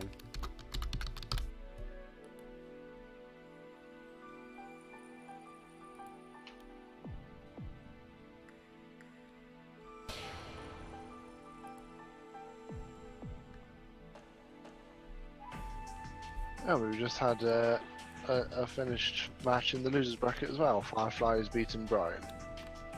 Nice.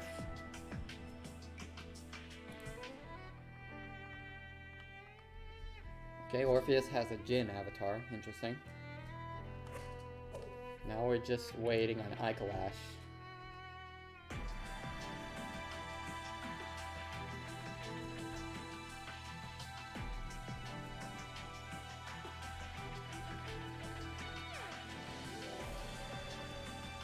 Will Adroth be on every stream? Will Adroth ever be on stream? Well...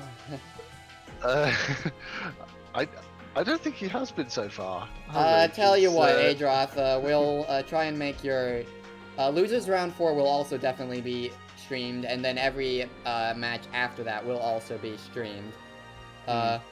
And we'll for Losers Round 3, we'll put his match up on stream. How about that? Unless they've already started doing it. No, before that, either Mr. Brian or Firefly need to fight. No, that match is finished. Really? Yes. Yes. I said so about 2 minutes ago that Firefly beat Brian. Okay. Well, then I guess Adroth will have to make it to Losers Round 5 if he wants to win. Okay then. Or rather, wants to be streamed. Yeah, wants to be on stream. Yeah, that's what I mean. Thank you. You see, this is why it helps to have co-commentators. So we have Jin versus S. Alright. Blue versus Azure. Play Waste. Well, I'm thinking about, in addition to my new and, Platinum team planned on Quest Tag Battle, I'm gonna try Linnae and Waste on a team. Jubei Wildstein. That's a good team comedy. We got rush them and raffle. Alright, so they're starting off with the neutral. Aiko getting the first hit, but now we're seeing some stagger pressure here by Orpheus. Good defense. Oh, nice backstep. Avoiding some damage. This, I swear this sounds like a Dragon Ball Z intro. An anime intro. So Aiko has the life lead right now. He gets across the clutch. The burst was pretty... The burst is pretty questionable because that did not put him in a better position. But now we're seeing the stagger pressure here again. Yeah, so far Aiko is having a good lead. Alright, he tried to go through the throw, but the throw was escaped. And there goes the round for Aiko, and they get to keep an overdrive for the next match. That's interesting. Same artist. Apparently the person who's singing this song is also, I think, maybe might have sung Dragon Soul. That's the only one I can think of. But, yeah. All right, we're seeing already half of S's health is gone, so Orpheus is taking it back. Let's see. Orpheus is in a good position right now, but S ran through that projectile and put him in the corner, so this may not be a good position. So he has to deal with S's corner pressure unless the S backs off and gives him room to breathe, which seems to be happening, so he might be able to take this from the S.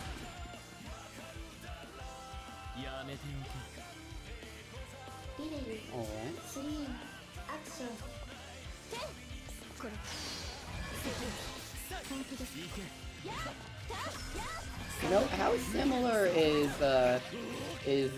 Jin's drive to Nu's drive? Do you think if I'm used to Nu and Lambda, I might be able to easily pick up Jin, like at least drive-wise? I wouldn't say their drives work exactly the same. Like Jin's drive is more of trying to freeze your opponents so you can get closer to them and start getting your combos done. While in overdrive, some of your specials, and I think your drive starts freezing for longer. Well, I just noticed the flying swords, and that's what makes me think of New and Mondo's drive. Well, that's just his normal projectiles. Oh, okay. So I had it wrong. His drive is based off his ice, not necessarily the projectiles. Those are just normal projectiles. Okay. He does have a specific attack that uses, I believe, 25% of his meter to come out, but it stays there for a while. All right. Well, now I know. So if I want to learn Jin, I do have to put in more effort than I thought. Which I'm probably not going to learn Jin for anything other than story, but you never know. Okay, no character changes. Pandora Tears.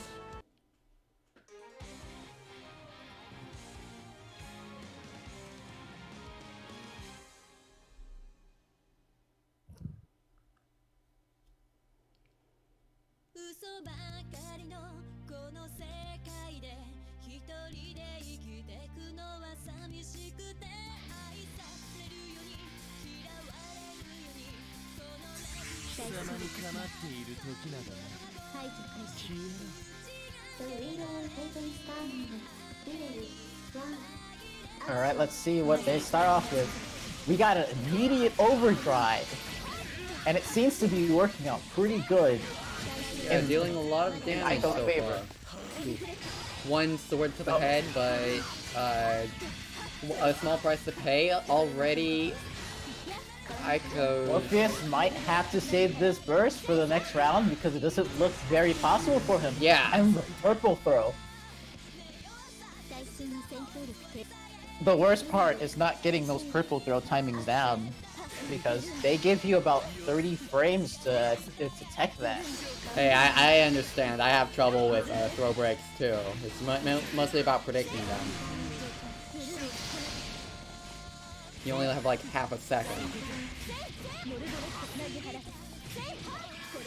30 frames, that's half a second. And on online, if there is some delay, then that's even less time because you need to either predict that it's gonna come, because if you're relying on visual cues, you can't react in time usually.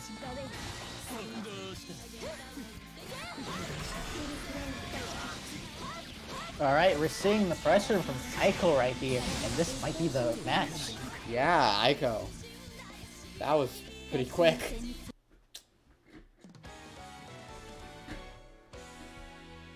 That was an interesting... that was an interesting play.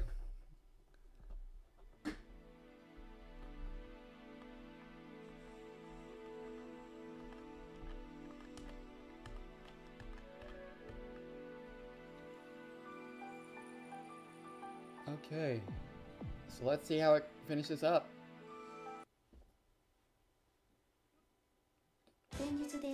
And in the losers bracket, Javan's gone through, as has Adroth. So once this match is done, that match will be the next one on stream. Okay, at Javan, at Adroth. Yeah, I've already let them know. Okay, cool, thank you.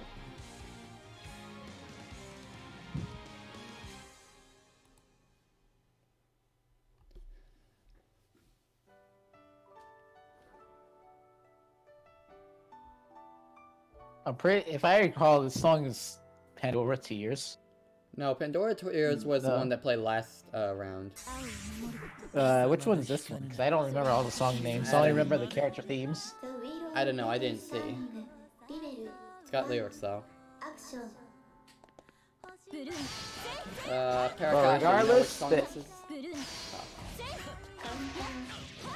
the S is actually bringing on the damage right now, pushing him into the corner. So right now, Orpheus wasn't in the best position. Is still not actually the best position because that trade did not work out for him. Yeah, so far this is really...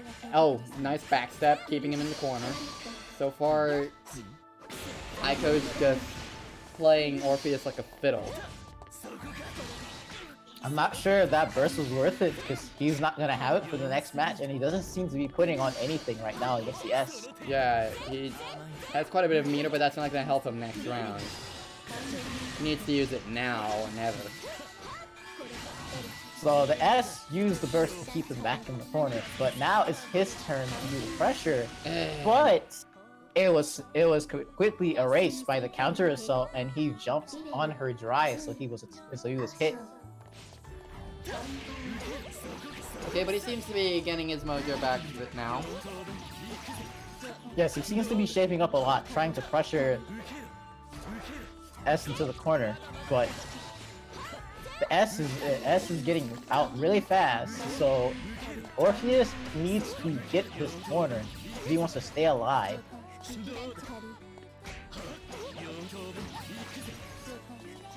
Alright, he's got the corner. Yep, okay, super. That closes it out. That was a nicely timed anti-air. So he might be able to keep himself in this tournament. Alright, there goes the Dragon Punch. And now he's getting S back into this corner. And the blue combo, because Aiko did not recognize the time to tech. Or rather, wow, both of them did not tech on time, so both of them has a blue combo. So now S is on the receiving end of the pressure after failing to keep the box ring going. Some use of the 25 speed attack, let it work. He has the life lead and the meter lead right now, and he also has burst, so he has all his options available to him in order to take this match back. But it seems like the S is denying this completely. Alright, so he uses overdrive, but it doesn't seem to be any use because now Aiko is getting in very hard, and this might be the end. And it will end up in a 3-0 victory. Give him that good old 3-0 and a handshake.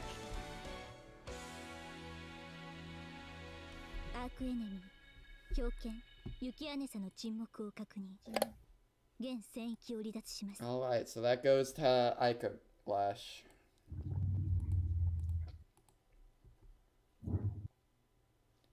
Aiko Flash moves forward, and now we're gonna get Javon and Adroth here. For the losers bracket semi-final. Not the semi-final, not the losers bracket. Well, round 4. Yeah, it says round 4. Wait, what are they doing? Oh, wait, what? What's going on here? Oh, I don't know. I don't understand what's happening here. I realize that it's best of 3, right? I don't know. Yeah, this isn't gonna count. They just kind of jumped in the match. I did. When the tournament was starting, I did ping all combatants saying this is best of 3 until the grand final, which are best of 5. Yeah, guys, I don't think you realize the set's over. Best of 3 sets. You mean? Already. Oh, they did. I guess we can. I guess we can watch this, but it's not gonna count.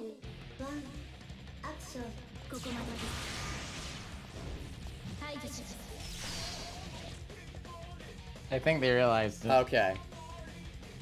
I think they may have realized it.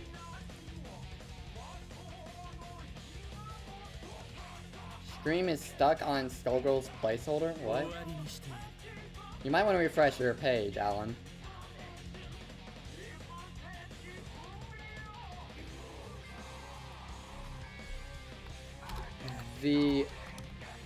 No, you did the semifinals. That's still best of 3. The proper finals and the grand finals are going to be a best of 5. Losers round 5 will still be best of 3. It's the finals that will be best of 5. Make sense? Okay, good. Now,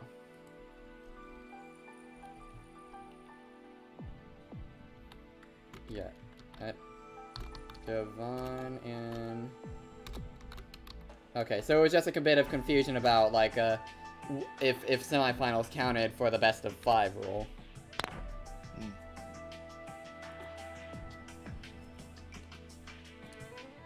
That explains it. I think you invited the wrong people. It's Javan and Adroth, not Orpheus. Oops.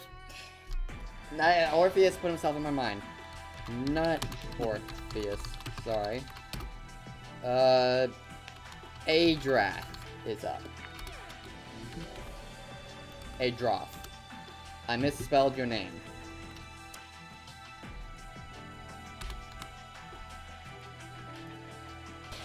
There. Much better. Yeah, Orpheus, get out of here. There. All Okay. right, this will be interesting. Yeah, you two may start whenever ready. I'm assuming this will be either a best of 3 or a best of 5. This is losers round 4, so it's not even the losers final. Yeah. So it's best of... This is best of 3. Ooh, platinum! So we see Kagura, and are we about to see a platinum? Are we about to see... I hope we Platinum see versus platinum. Kagura? She's one of my... Oh no, no. Come on. He's going back to S. You troll. The stream hype is over. We haven't seen a platinum in the tournament, in any of the tournaments. You got baited. Yet. You got baited real hard. See, platinum is a character I'm not really good enough with her yet to call her a secondary, but I want to be. Like, you even played active angel as the thing. You gotta play as. You can't just bait playing as platinum and then not enact upon it, and then play active angel. But like, You got baited real hard. that goes against all conventions of nature. Well, I guess S versus male S, aka Kagura, again. Alright, we got an anti-air, and we're getting to these conversions. Oh The yeah, grab, and Brian he did just not mentioned... Well, get out I'll of save it for that. after this. Yeah, S is really laying on the damage here. Active flow. Oh boy, I we're wonder... gonna see a super.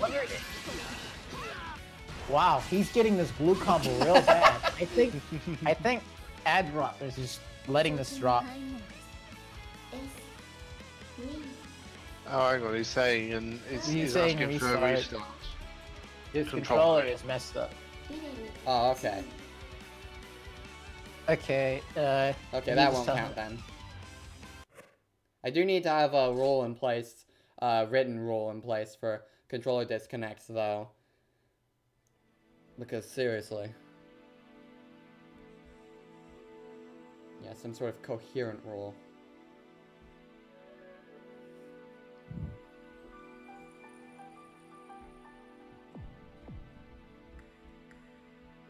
And so yeah, Brian just mentioned in the Twitch chat, yeah, if those who are watching, be sure to stay tuned after the tournament for the Crossup Roundtable podcast after the tournament. I mentioned it earlier, and well, it's being mentioned again.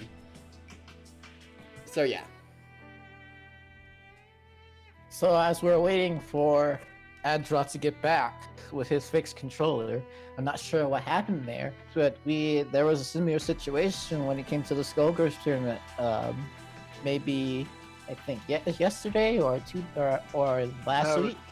No, it was yesterday. I think it was yesterday because someone had like a fight stick or something, and every time they got disconnected, they had to restart the computer or had to restart the game. no, yeah, that was last week.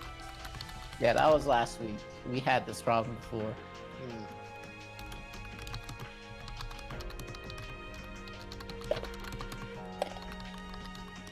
Controller issues are common, so we try to let it slide. Yeah. Just don't be a melee fortune about it. Don't be a jerk about it. Seriously, that was really scumbaggish move in that one tournament. But thankfully, I don't think we'll encounter any of those issues here.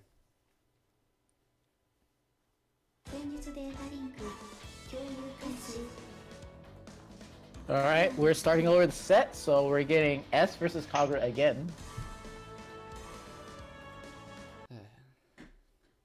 Alright, so Adrop's controller should be fixed, so he should be able to play properly now. Because I felt there was something weird going on when he was getting completely trashed in the corner. It didn't seem like he was doing anything. Because I saw too many blue combos that he could have got out of. Yeah, I noticed like when he was landed, he still got hit by the sun, even though it looked like he would have, you know, Ukami'd or something. Okay. Alright, so let's see how he actually plays since his controller is fixed. Yeah. Alright, so we're here in the neutral. Got hit by the overhead very early. Ooh, the air grab. The air grab, and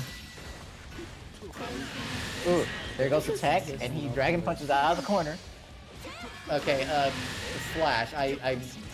I'm not sure.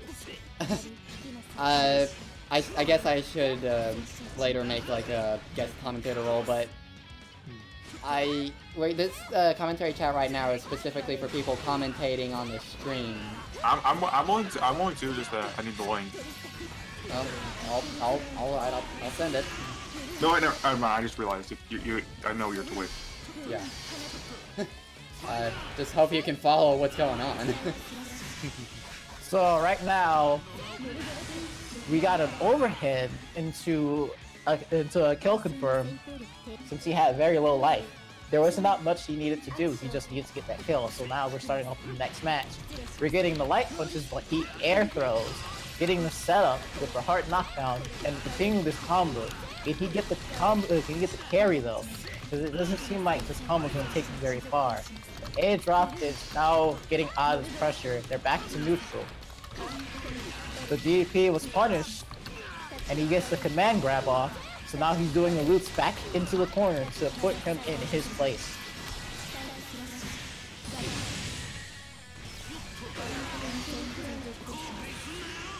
Alright, we're seeing an overdrive here, but it's not really helping him out right now. He needs to get a hit in, but it doesn't seem like that's possible since the S is facing him out. Yeah, this game, the Central Fiction does seem like it's faster than the previous two BlazBlue games. Yeah, Central Fiction is faster than the past game. It's competitively better, but some people prefer the other versions more since they did plenty of other things a little better than English Central translation Fiction. for one. Yes, because this is just Japanese voices. Okay, They didn't so get that was any Javon, English right? voices in here. Javon won that one? Sorry, I was Yeah, talking to Javon him. won that one. Okay.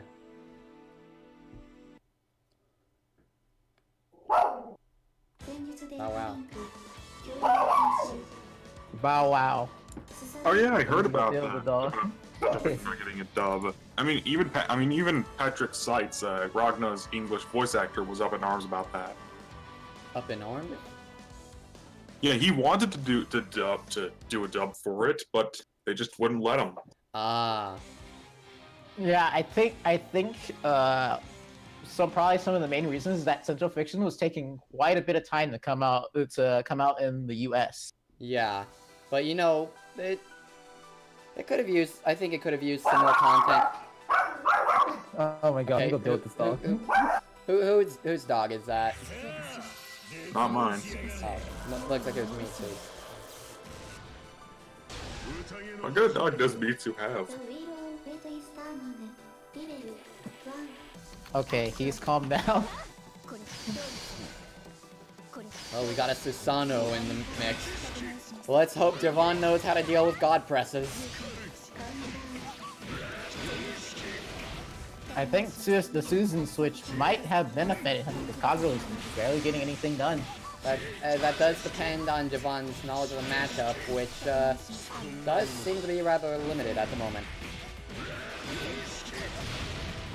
Oh boy, we got the God Press. Yeah. He is not letting anything go now. Everything has been unleashed.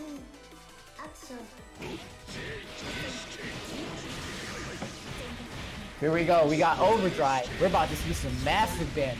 I heard Jube's playable in Central Fiction. How is he? Yes. Yeah, I don't know about Jubei. I don't have him. You'll have to ask me too. So Jubei is playable in Central Fiction 2.0. He was not playable in the vanilla version of the game, but he is playable now, and he's about, and I think he costs $8. But Jubei is Oh god! One of the the burst! One of the most fastest rushdown characters in the game, I believe. But compared to other rushdown characters, his defense is very lacking because he does not have any kind of dragon punch like many other characters. So mostly Jubei's cherry gameplay, tap, and that goes to A-drop. It's based on momentum, and when you have the momentum on your side, you kind of have trouble trying to push it back. Well played by A-drop. That switch to Susanoo really paid off. So I wouldn't say Jubei necessarily is a beginner character, because just trying to get a character to start learning with is definitely not him, because there's so many problems that the character has, but there's also so many pros that the character has as well, going to his pressure, his damage, and his mix-ups overall. Ooh, It's just- what's this? It's just when you're dealing with pressure or you're in a bad spot, let's say in the corner against certain characters, unlike every other character, you pretty much almost always have to sit there and deal with it, because you don't have many tools to get out of it unless you have meter or overdrive. So it can be very rough trying to play Jubei in many matchups. Parakasha says Jubei's bad. Oh yes, Jubei is bad. I was expecting something like triggered. No, I'm not sugarcoating it. Jubei is he's not the best. He's not the best character, but he's not the worst. Who would you say is the worst? Well, definitely, Jubei is better than Tao. I'll give him that. What's wrong I'm with not Tao? sure what. Tao has the Tao. worst health in the game and very limited options when it comes. Very, very, very limited options. Very good rushdown, but that's about it. I think either Tao or Celica has the lowest life in the game. But the difference between Tao and Celica is that Celica can heal herself. Word on the match, Javon is doing much better now. Took a round from Susanoo. But yes, like Zoa said, Tao does not have many options to deal with opponents. She has low life, and she has very limited options, not giving her a lot of things to mix up with, besides just trying to mindlessly pressure the opponent and hopefully get a poke out. Because see, the problem with Tao is the fact that the amount of damage you do is kind of nothing compared to what the characters can do to you, since her health is just that low. Yeah. Oh yeah, so you if you have- change the title, it still says Jackbox Shenanigans. I knew I forgot something. Red Scarf. Oh crap! Red Scarf doesn't have, and I can't change that right now because dang it! And it says the game is okay. Man. Jackbox Shenanigans, it also says Skullgirls Weekly Encore. Yes, it says Skullgirls. With I yesterday's didn't have date. time to change it, and the CPU usage thing kinda. I mean, oh wait, actually, maybe I can change that. I mean, it's pretty late now, but You can still change it. okay, It's that's late. embarrassing. That is embarrassing. It happens. Anyway, this is the decider, so we may want to focus on that. Yeah. Right now, the corner combo from Andrew is just immense. And with this combo, he seems to be near to ending it. But what can Javon do with his burst of his? But he gets DP'd and dies anyway. So Adra after switching from Kagura to Susanoo, he's had a pretty dominant performance. Alright. Blue Central Fiction. Okay, the YouTube stream is updated. And now I just need to update the Twitch stream. Okay, so that goes to Adroth.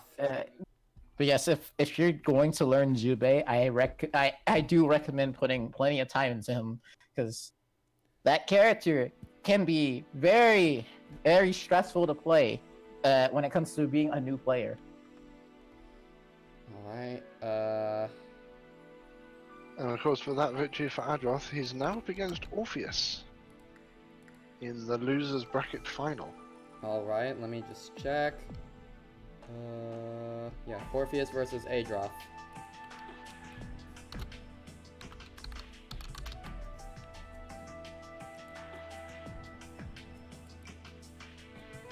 Alright. Let me just update the title for the Twitch stream before anyone starts any matches, please.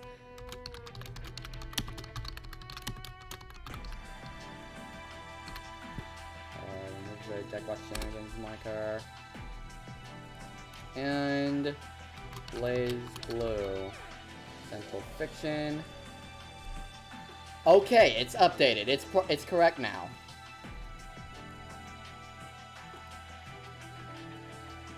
Yay. Well, let's. I was about to say, let's get our losers in here to see which one wins. Okay, Yeah. Let's get our combatants in so we can have our losers bracket final. yeah. That's a better way of putting it. Let's get the losers in here to see who wins.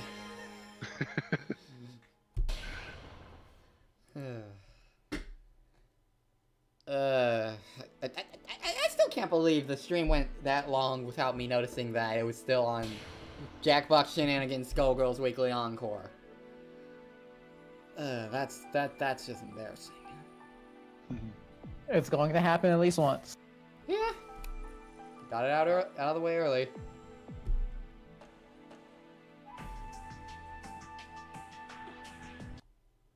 Okay, here we go.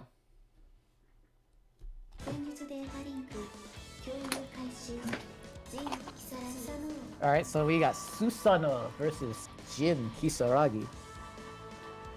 Okay, so this should be interesting to watch, and they're going with going back to that whole thing about the dub for this game. I'm glad that that cross tag battle is getting an English dub for the BlazBlue characters and such. But it's basing the characters more off of the Calamity Trigger time, back when Jin was still crazy about killing, as in crazy, keyword crazy, and among other plot development things, I think Noelle was at the time before Noelle had the Kusanagi, etc. Yeah, but it is cool to see all those characters together, like characters from Under Night and Birth, BlazBlue, Persona 4 Arena. Yeah, I'm indifferent to the Persona side. I'm not seeing anyone who really resonates with me there, and it's more I just haven't. I'm not too familiar with Persona. I want to check out the series at some point, but I'm just not really resonating. No one's resonating there. The Ruby characters I'm interested in, like Waze, Twice, and from Under Night and Birth. I haven't played that yet, but I'm interested in trying Linnea. Like I love Persona as a series. Like 3, 4, and 5 are great. Meanwhile, Jin is just applying so much pressure to Susanoo. He's constantly gaining meter. Is that normal? Yes, when you're at low life, you start gaining meter constantly. Doesn't matter what character you are. If you're less than 30 health, you'll start slowly gaining meter as if you were a Hakumen. But not as rapidly. Alright. Interesting. Yes, that's a mechanic they put in the game. I think it's been in this game for a while, that when you're in less than 30% of health, you'll start gaining meter, and usually that's hopefully to help you out. But he's gotten 2 overhits into a grab, so he's gotten this corner combo going right now. But Yeah. no, I was going to say that he was going to start his corner pressure, Is that. completely wrote it out. Oh no, he's not. He's not. Okay, he's out. I think he tried to wake up with a button, but he should have tried to wake up and just barrier block.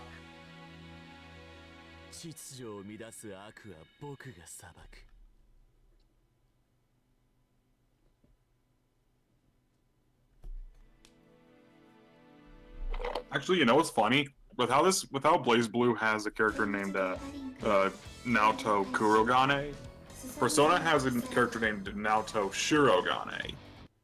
Oh boy. I wonder if they're gonna call that out since both of them are since Naoto Kurogane is in cross tag battle, if Naoto Shirogane ends up in cross tag battle. Yep, they're both in. I imagine there's gotta be some interaction between the two calling that out.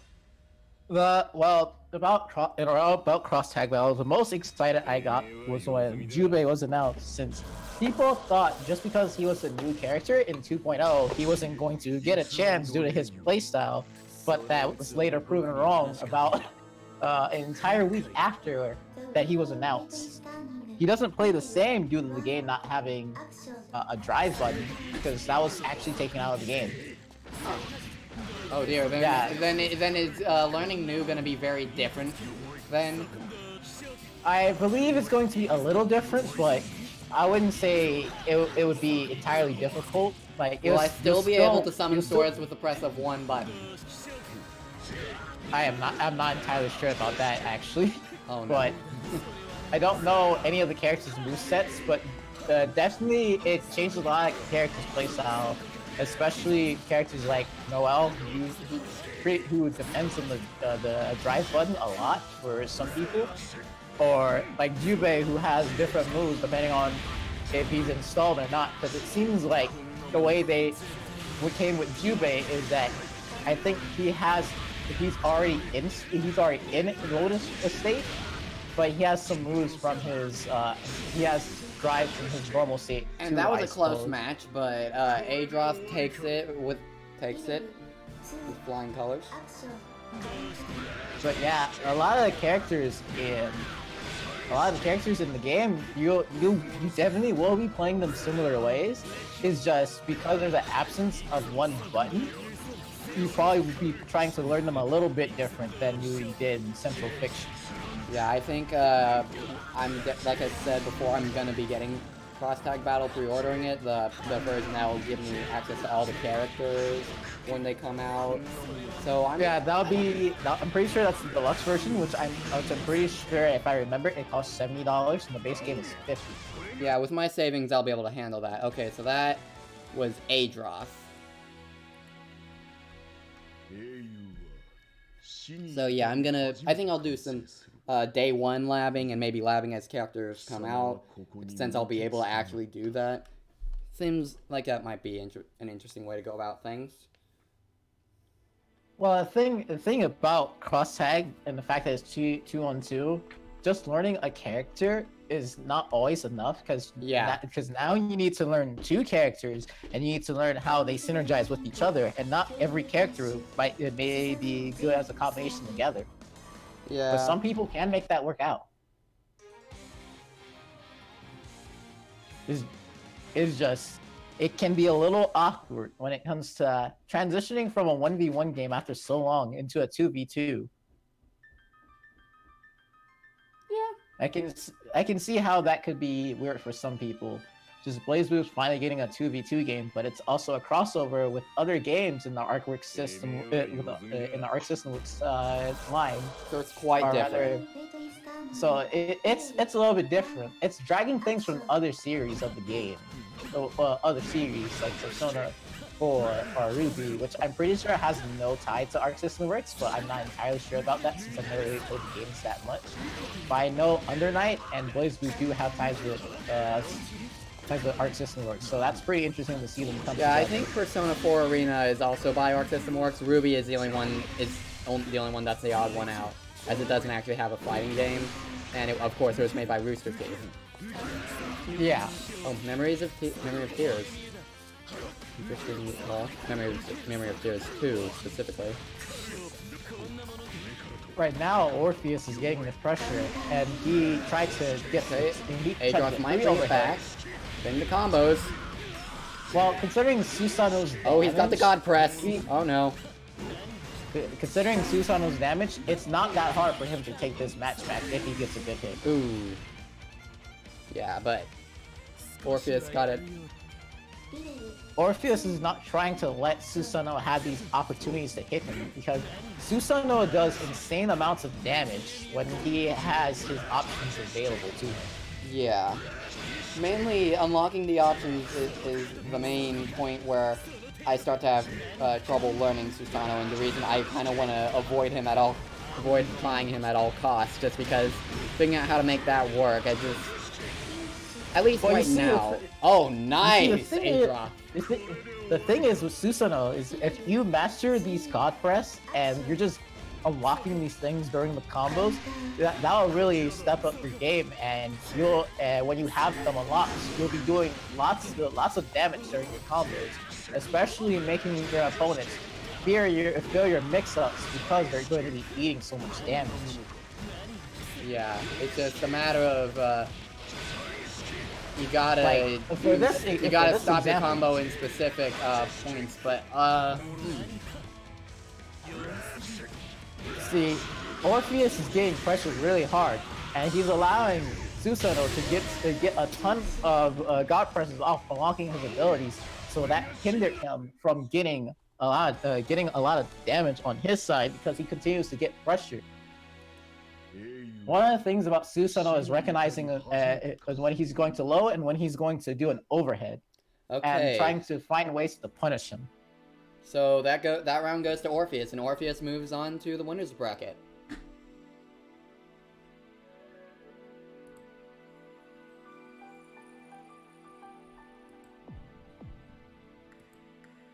The finals, I mean, yeah.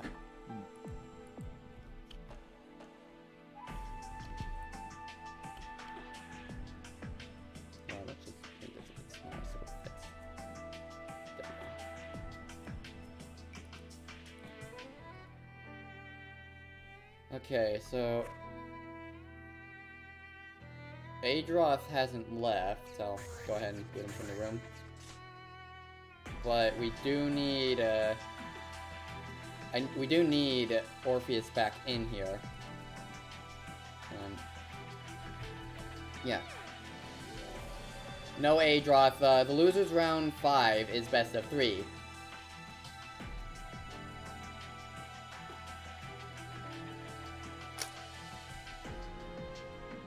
Okay, did you read that result correctly, Swatch? Because... Oh, wait a minute. Oh, Adroth was playing as Susanoo. Yes. You didn't notice the entire time? No, I noticed, Susanoo? When I put in the score, I accidentally put it in for Orpheus, and then I forgot. Okay. Sorry. Yeah, oops. Yeah, that's me. Good job, me. Oh, man. Oh, man, I'm just out of it today, aren't I? Eee. Sorry. Okay. Alright, so, yeah. Let me update the names real quick. Swap that around. Clash and update teams. Okay, there we go. Now, we're doing finals with Clash and Adroth. And these are going to be... And the finals are going to be best of 5. There. Just so everyone is aware.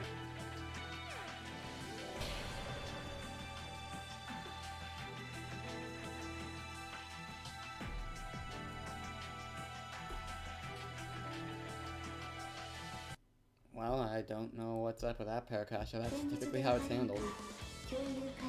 Okay, so we're likely gonna have Susanoo versus S, it looks like. I mean, Susanoo has been bringing Adra pretty far, so it would be the obvious choice for him to stick with a character that has been working for the past 2 matches. Yeah.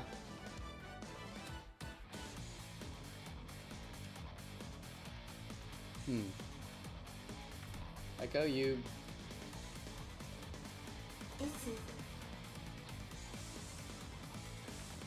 Usually. Well, for mine, it's, the proper finals are, the only ones that are first to 3, aka best of 5. Here we go. Meaty God Press boys.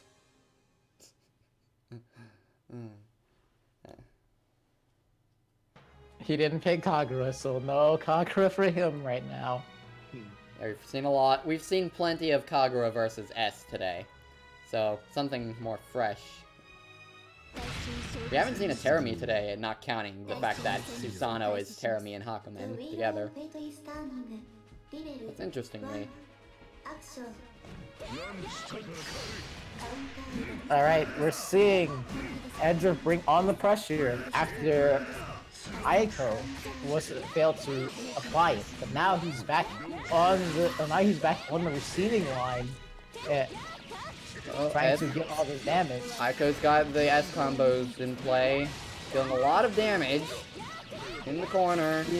We're likely gonna see it super soon. He's got Susanoo in the corner right now, so Susanoo, nice counter assault, and now he's applying the pressure, trying to break through. Oh, but no, okay. S had the Crossup, but he might be trying to save this overdrive. Never mind. He uses it immediately, but let's see if he can get something off. Oh, missed the overdrive attack. He wasted it with his Exceed Excel. It was nowhere near close, but I'm not sure what was the point of that. Maybe he wanted to get rid of it before the round was over, so he had enough time to build it before in the next match.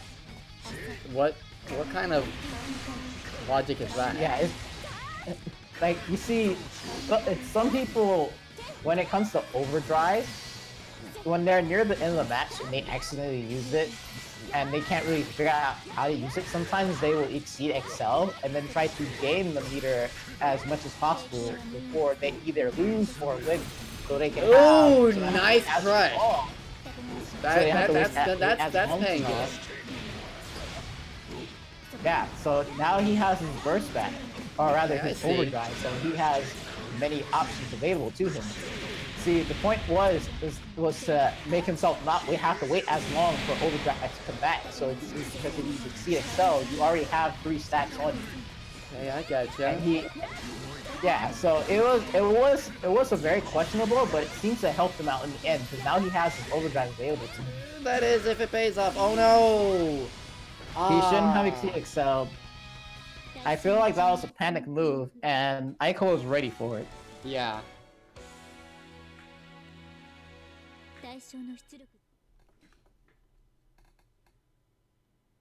Oh well.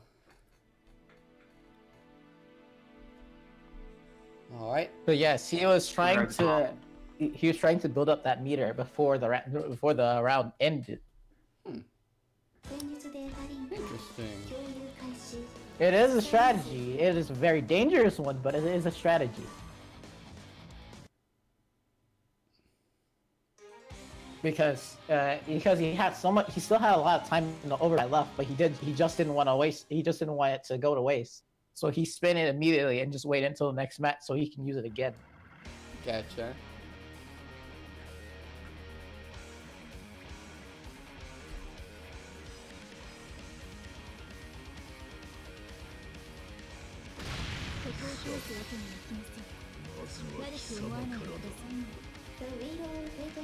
Alright, game 2. Let's see if A-Drop has any better luck here.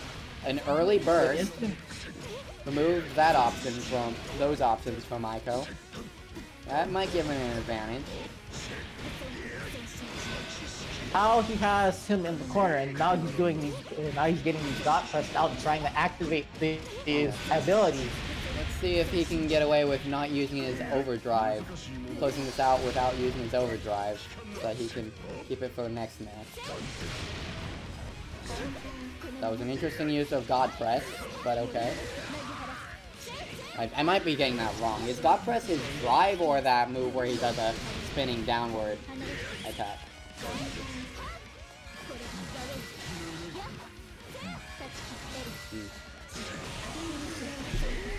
Yeah, okay, this is looking much better for Adroth now.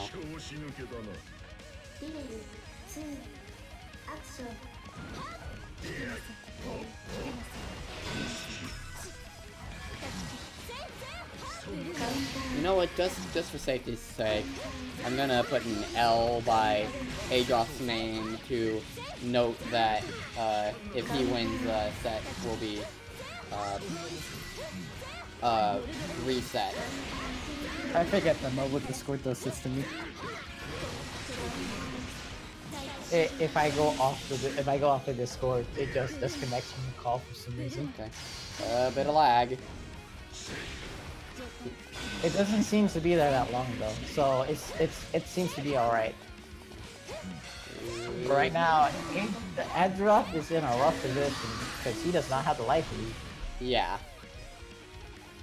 So now he doesn't start off with the overdrive. He only has 3 compared to us having full overdrive ready. But the early burst trying to not take in all that damage. But he's now getting he's now getting pressure, getting the grab, trying to put him in the corner, which is pretty good. Since now he has his enhanced attacks, so he can extend his combos right now. But he dropped it, but still was able to pick it back up immediately because Adroth is not blocking his combos very well. So unless he tries to use burst, which he just did, this match is pretty out of his favor. Yeah. So far, Aiko is really showing his prowess.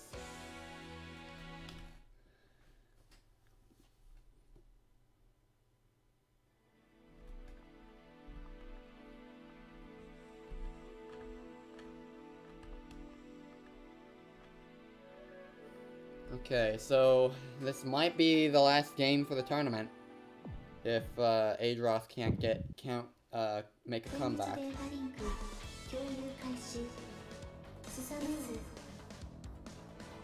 So let's see what happens. So we got Susanoo again versus S. We don't have a character change even after the 2 matches.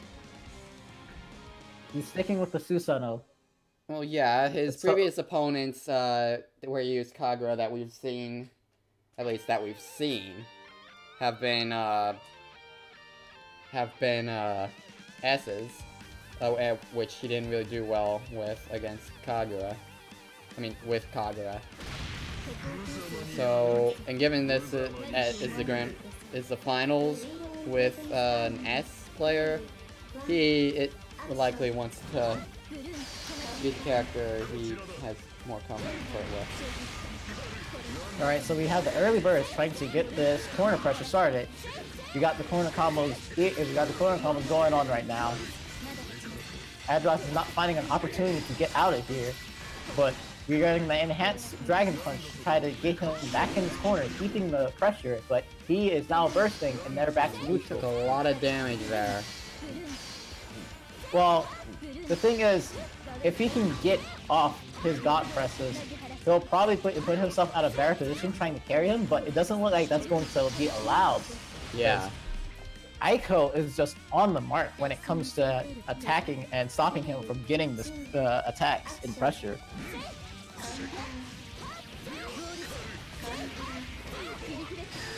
So far, Aiko's just got the better plays. Got more control. Yes, Adroth does not have any overdrive, so this is pretty painful to go through. He's almost got it charged up, but the question is, will it charge up? Okay, it's charged up, but will he be able to pull it off? And will he get any mileage from it if he dies? So far, it's not seeming like that will be the case.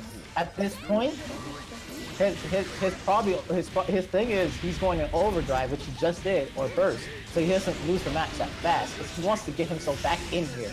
But here comes the activation getting all 8 of these abilities activated, but we don't know if this is going to pay off since he is at very low life. Yeah.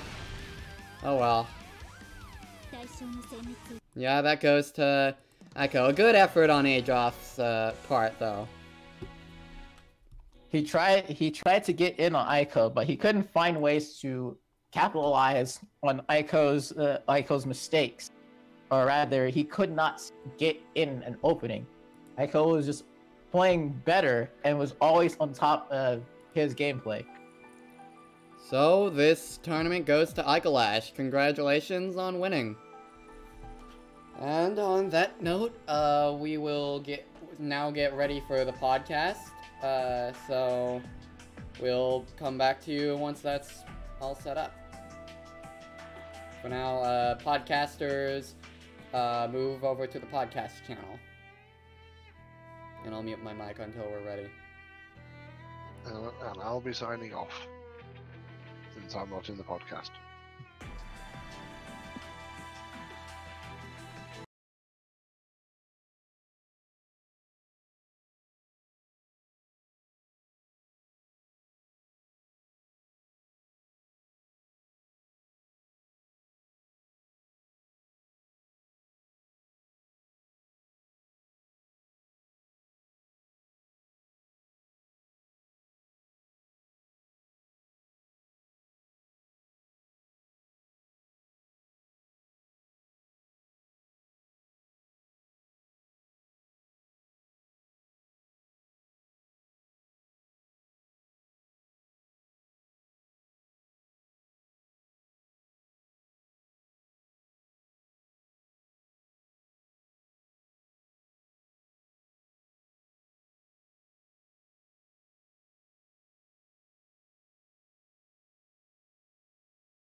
Okay, so a quick update. It will be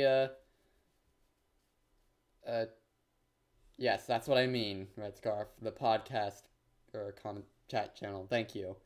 So Mr. Brian's taking a moment to get something, so it will be a bit before the podcast begins, but just stick with us and we'll begin soon enough.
All right, I will tell me when try to to talk. tone down.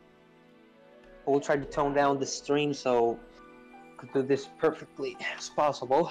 Alright, and for now I'll keep Sorry. it on the BlazBlue Central Weekly Yeah, it's all right. wait screen. Don't exactly have a screen right now for the podcast, specifically for the podcast, but maybe later on down the line something like that will be made. Yeah, it's all right. You know, it's all right. You know, it would be nice if we had all the characters we play on our round table, and then we have that as the screen. That sounds a pretty good idea.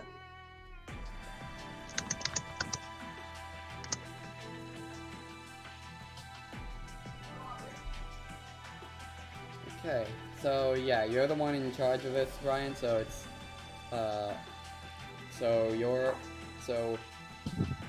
you're steering this. Let us Okay. know when to talk and what, and yeah. Yeah, just tell us when to talk. All right, let's get started then. Ladies and gentlemen, greetings to you all. I'm your host, Mr. Brian15, and this is the Crossup Roundtable podcast.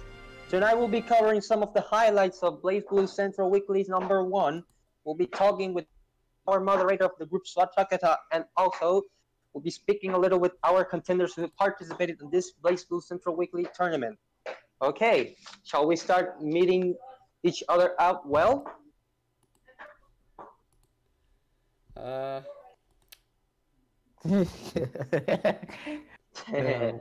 Okay, so yeah, introductions.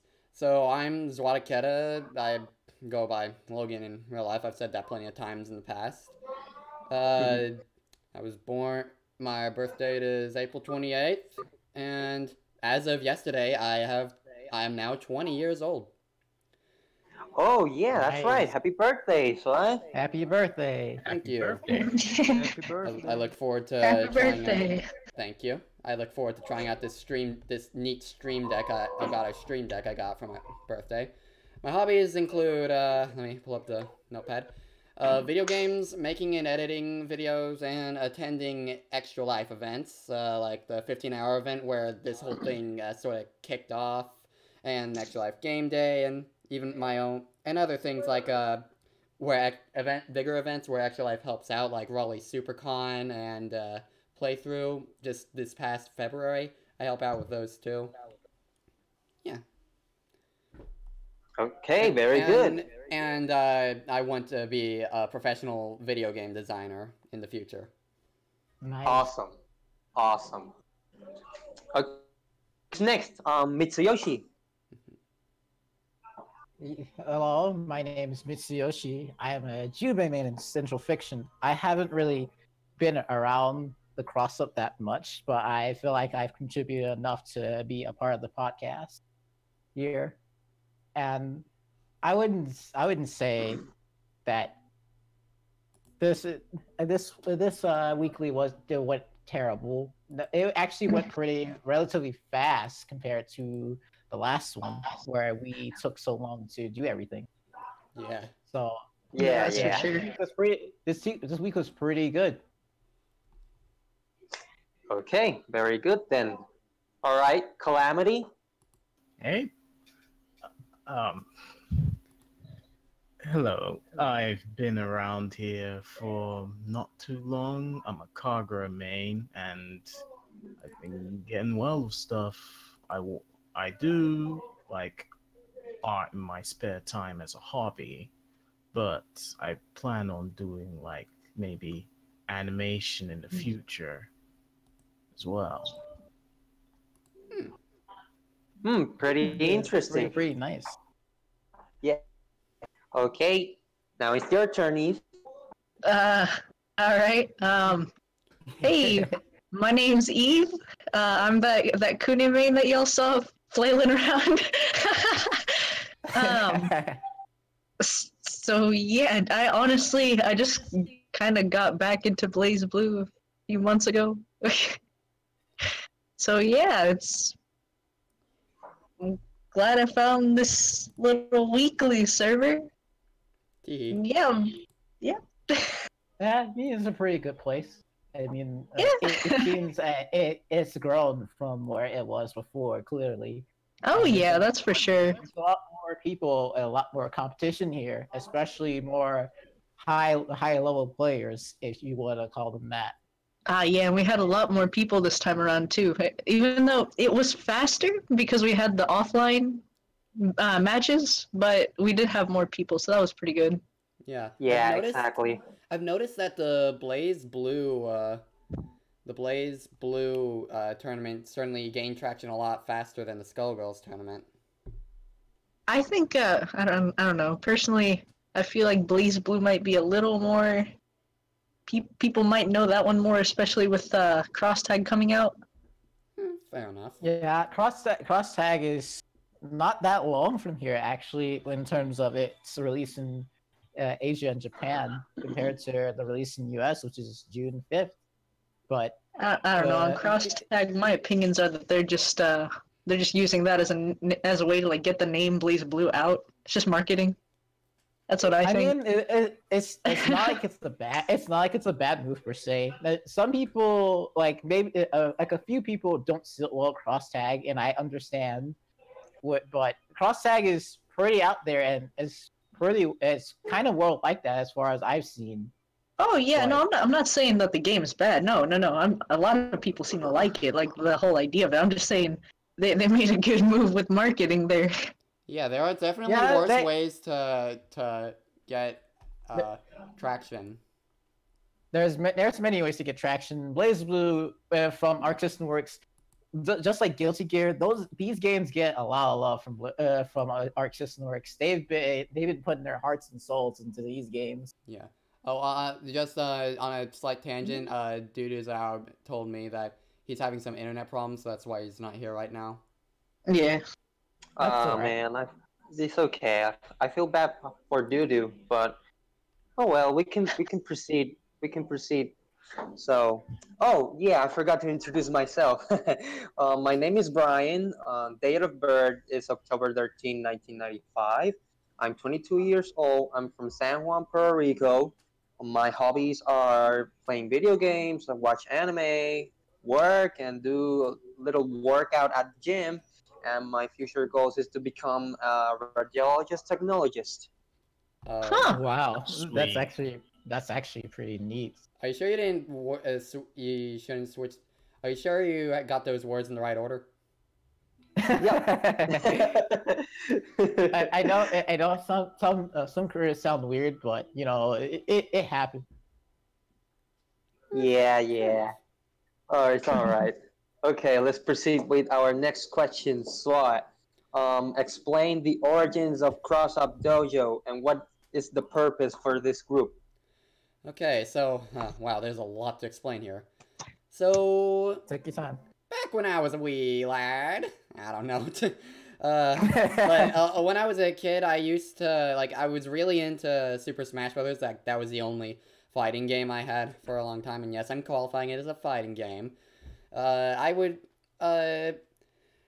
always wanted to host like a Super Smash Brothers Brawl tournament, even when it became relevant. So I would come up with these brackets, these rule sets, like banners to advertise, and tell people I wanted to host a tournament, but it just never really, I never really was able to act upon that really much. And then later on down the line, once I started becoming more active in Discord, I think actually this was more around before the time I joined Discord, and when I was still with Skype. I hosted some online tournaments among my friends, with games like Pokemon Showdown and Skullgirls. I think one or two Puyo tournaments, maybe. My memory might be a bit wrong there, but I believe that's more or less right. And then for my senior project, when I graduated from high school, I was able to finally host a Super Smash Bros. Brawl tournament. It was a pretty small turnout, but it helped me graduate, so I'd call that a success. And then I took a gap year during college, and in that time, before I joined Extra Life, which is, I'll explain that in a moment, I joined a group called Money Match Gaming that hosted online free and paid weekly Smash and Overwatch tournaments. I helped with commentary primarily for the Smash tournaments. The Smash Wii U, not Brawl, obviously, around that time. And I didn't really... nothing really happened between me and them. It's just I kind of stopped working with them after a while. I think I got too busy. But yeah, I did have fun hosting and commentating over tournaments while I was there. And so I joined Extra Life, started streaming for charity, and then participated in some events for them. Like I said, I attend Extra Life events. And then just this past, I think, March, either that or early April, I forget when the 15-hour marathon was. It was, I think 5 weeks ago, I hosted a Skullgirls tournament for a 15-hour marathon, and, well, yeah, then afterward, it got a decent turnout, and then afterward, someone suggested I make it a weekly, and yeah, here we are. Yep, and it turned out pretty well, don't you think? Yeah. Okay, so next question. What kind of content you do on stream? What games? When? Days of the week? And the fundraising and the donations to whom? Okay, so as for what games, for Crossup Dojo, the games I stream and host tournaments for, currently I host tournaments for Skullgirls on Saturdays, and BlazBlue Central Fiction on Sundays. When BlazBlue Cross Tag Battle comes out, I'm gonna switch, make it so that every other Sunday is Cross Tag Battle week tournament. So it's kind of like BlazBlue Central Fiction will happen less often. They're gonna like more trade off with each other when that happens. And I also want to add a Puyo tournaments and tournament for at least one of the Toho fighting games at some point. But I still need to figure out like when and how that'll happen. And as for the fundraising, like I said, I do this for the charity group Extra Life, and I'm specifically raising money for Duke Children's Hospital. Oh, nice. Yeah. Because it's a local hospital in my area, so I decided, yeah. Okay, so next question. How you started adding more people to the Crossup Dojo? Well, okay, so for early on, I would advertise in groups, getting permission from the moderators to do so. Like, big groups like the Skullgirls Discord and the BlazBlue Discord that I was hosting tournaments. And I also go to people who happen to be online at the time to try and, like, individually tell them about it. Like, not badgering them, just letting them know, yeah, there's this thing. Weeklies are gonna happen, and if you want to join, here's the link. And if they join, they joined, and if they didn't, they didn't. But typically a lot of people ended up joining, and it just blew up, and it's come to the point where I don't even need to go to people directly. It's a lot of people are joining of their own accord, and I'm pretty happy about that. I'm pretty happy how far this has come in such a short time. Yeah, it is pretty awesome indeed. I just gotta make sure I can keep up. Exactly. One last question. What future projects do you have in mind with Crossup Dojo? Specifically with Crossup Dojo. Well, like I said, I am going to be doing... I want to add Puyo Versus at some point, and at least one of the Toho fighting games. That's my current future projects for plans for Crossup Dojo. Beyond that, I'm currently not so sure, but I'm sure that I'll come up with ideas for more tournaments. Like, there isn't, I think 8-Bit gave me an idea for having some kind of mystery tournament, thing happen every now and then that I'm interested in the idea. I just need to figure out how I would go about that. Like, it could be like a grab bag of any game that is easy for people to figure out to pick up and play. Like, you know, you wouldn't need to buy, like, typically a game that's available worldwide, you don't need to pay to play it. Like, maybe something like Elsword or something like that. Although that does take a lot more. Yeah, maybe Elsword is not a good example. I was just looking for, like, free-to-play games, but I think you get what I mean by that. Okay, thanks a lot, Swa. All right, then. Who's ready for some clips? Sure. All right. Okay. So, we got some clips. So I pulled some clips from the first BlazBlue Weekly, and I guess we're just going to talk about them. So the first one is of, actually, let me get the other video source first. The first one is of, from Brian's match with Soul Aaron. Oh my god. I just knew that was going to get clipped. Oh my god. Yeah. Like, you had, like, here in the match with Mai, oh yeah, I think this is, this clip you actually won the round. Yeah. Okay, so you did pretty well against, Mai here, but then, came the second round with Izanami, and let me pull that up. Like, to go from, I gotta give Aaron props, to go from probably the easiest character to the 5th hardest character to play as in the game and just kick butt. Oh my god, look at that. And seriously, like, I think you got 1 round in this particular match, but I remember this one. Yeah. Yeah, he just kicked your butt. I'm gonna have to ask him if he actually used stylish mode for this, or if he actually played technically. But he got you with 2 of those supers where she kicks her opponent around the screen, and it just. It did not. And oh, look, there's the Izanami clip. And then just kicking through the fireball. That was rough. Yeah. Yeah. All right. Like I said, to go from the easiest character in the game to one of the hardest to play as, and kicking butt is both. That's just. Yeah, I mean, it depends on what you're used to, right? If he mains Izanami, like I can't play Mai. I cannot play Mai, even though some people say that she's pretty easy. Which I don't know. Would you look at that? Okay. Yeah, at that certain point, I just. Okay, I have another clip here. Panic.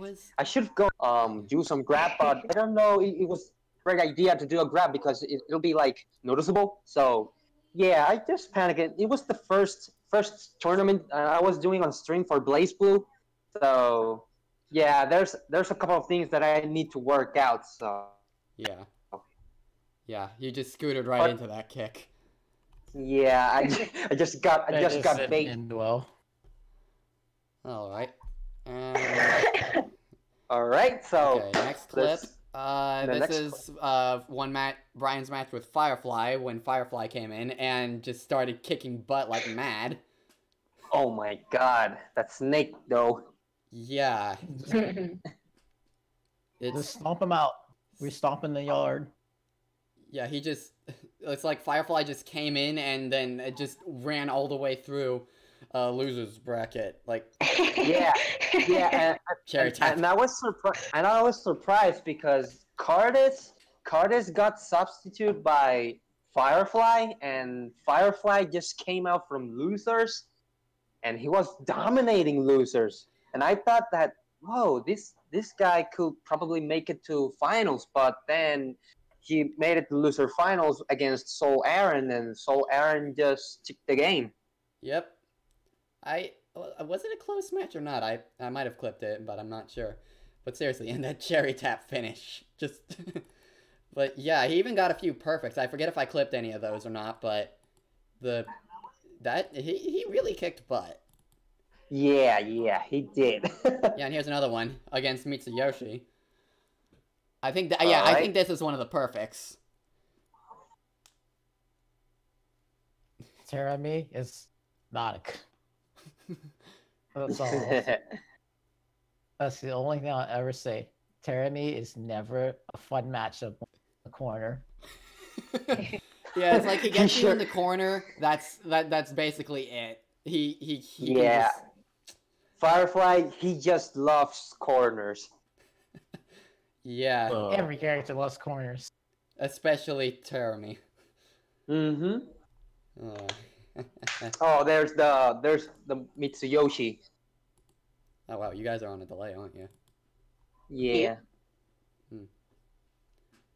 Okay, and then boy. here's the last clip I've got. It's Firefly against Soul Aaron. Okay. Where he kicked butt. I think it was another perfect, perhaps. I'm still with Mitsuyoshi. Oh, there we go. Oh my god. Terami is just... You're getting stumped out. When you're getting stumped out, each stomp just like drains your life. And it's like, man, I wish I didn't get stumped. Yeah, even though Aaron ended up winning that perfect had to hurt. Jeez. And yeah, that's all the clips I've got right now. But Alright.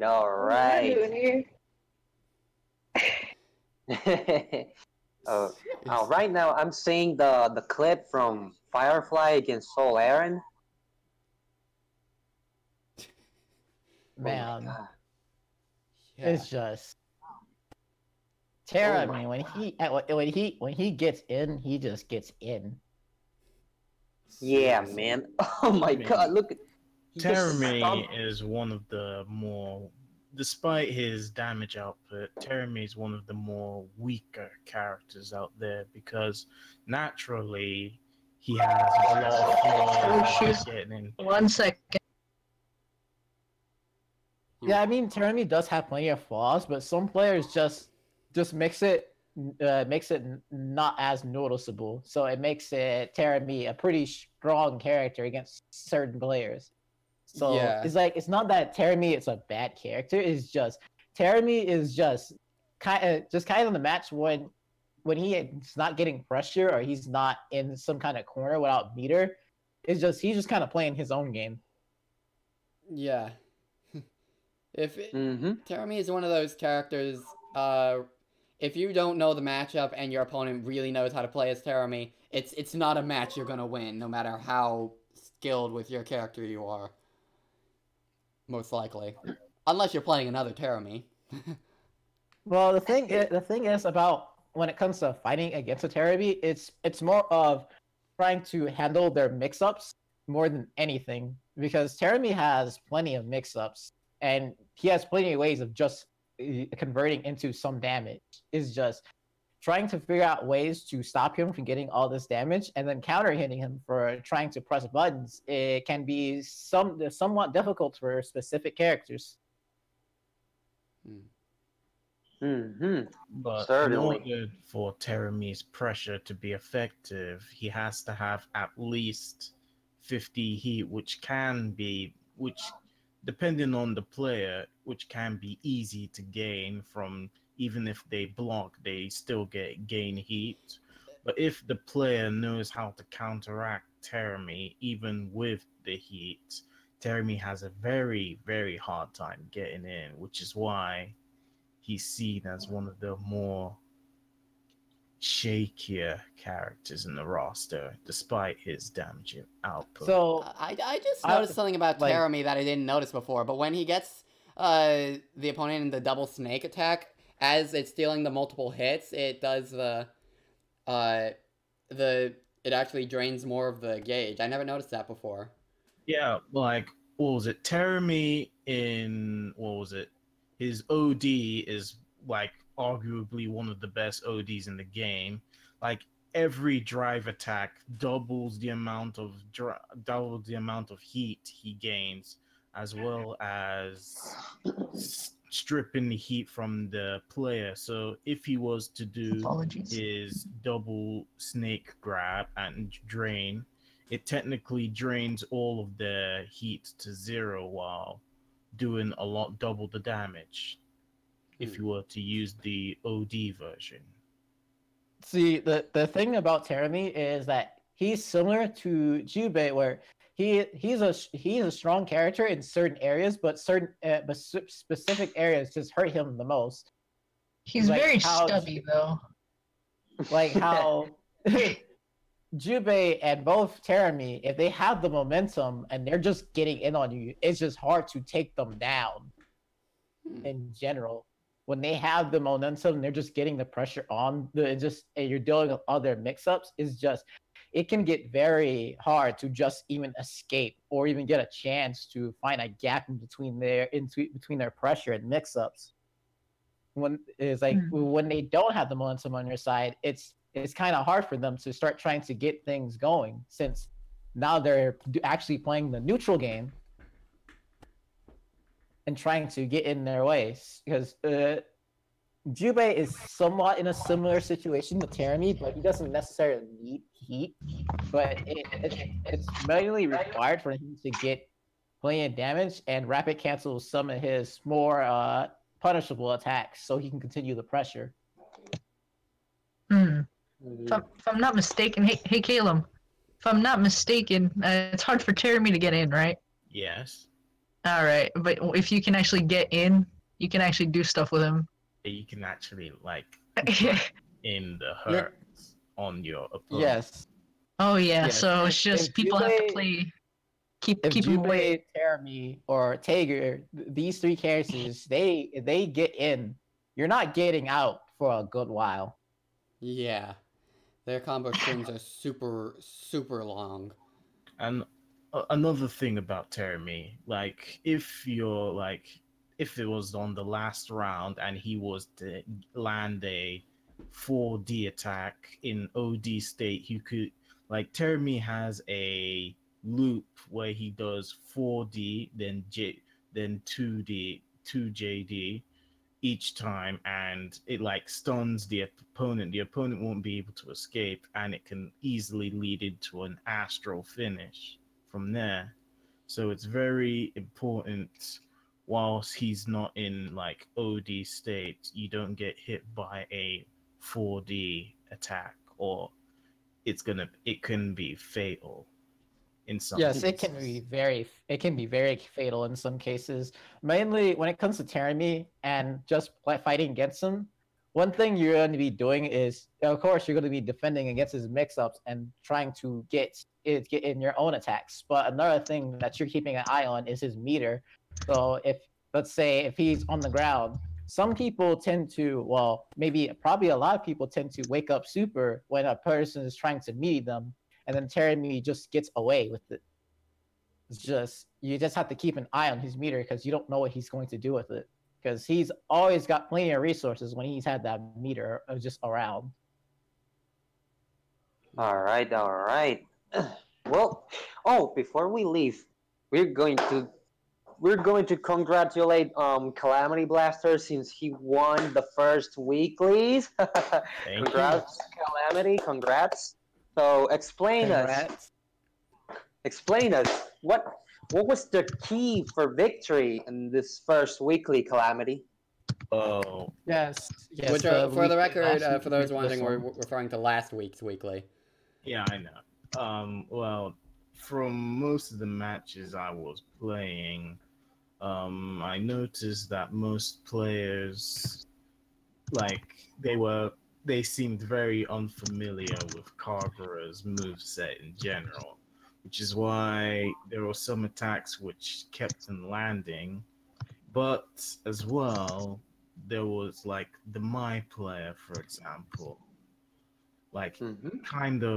Some players kind of relied on their projectiles, which Aaron kind of gave the edge in some cases. Because Kagura's 6 DC or his Wyvern attack, where he thrusts his sword forward, is like projectile invulnerable, so he can use that whilst not getting hit by projectile. And if he lands a counter hit from that, it can like lead to an easy 5 to 6k combo. Because I noticed a lot of players were kind of using projectiles against me. Because the main thing, I needed to find an opening on them, which was kind of easy for some players anyway. Yeah, I've got to learn that Kagura matchup, honestly. Because I noticed while I was playing Para Kasha today, whatever they were waverning, I was like, oh geez, how do I get past this? Projectiles don't work. I wouldn't necessarily I do terrible when it comes to Kagura. It's just when it came to Calamity's Kagura, it's just something there's just some things I weren't used to, but I was getting the hang of it pretty easily. It's just he had more moments where he outplayed my character. Pretty good, pretty good. All right, thank you, Calamity, for sharing. Okay. Oh, would you look at time? Well, I guess that will be it for our first podcast. Make sure to join our Discord group, people, and also tune in for more podcast content next Sunday, right after the tournament. And this was your host, Mr. Brian15, and I will see you next time on Crossup Roundtable. On Crossup Roundtable Podcast Edition. All right.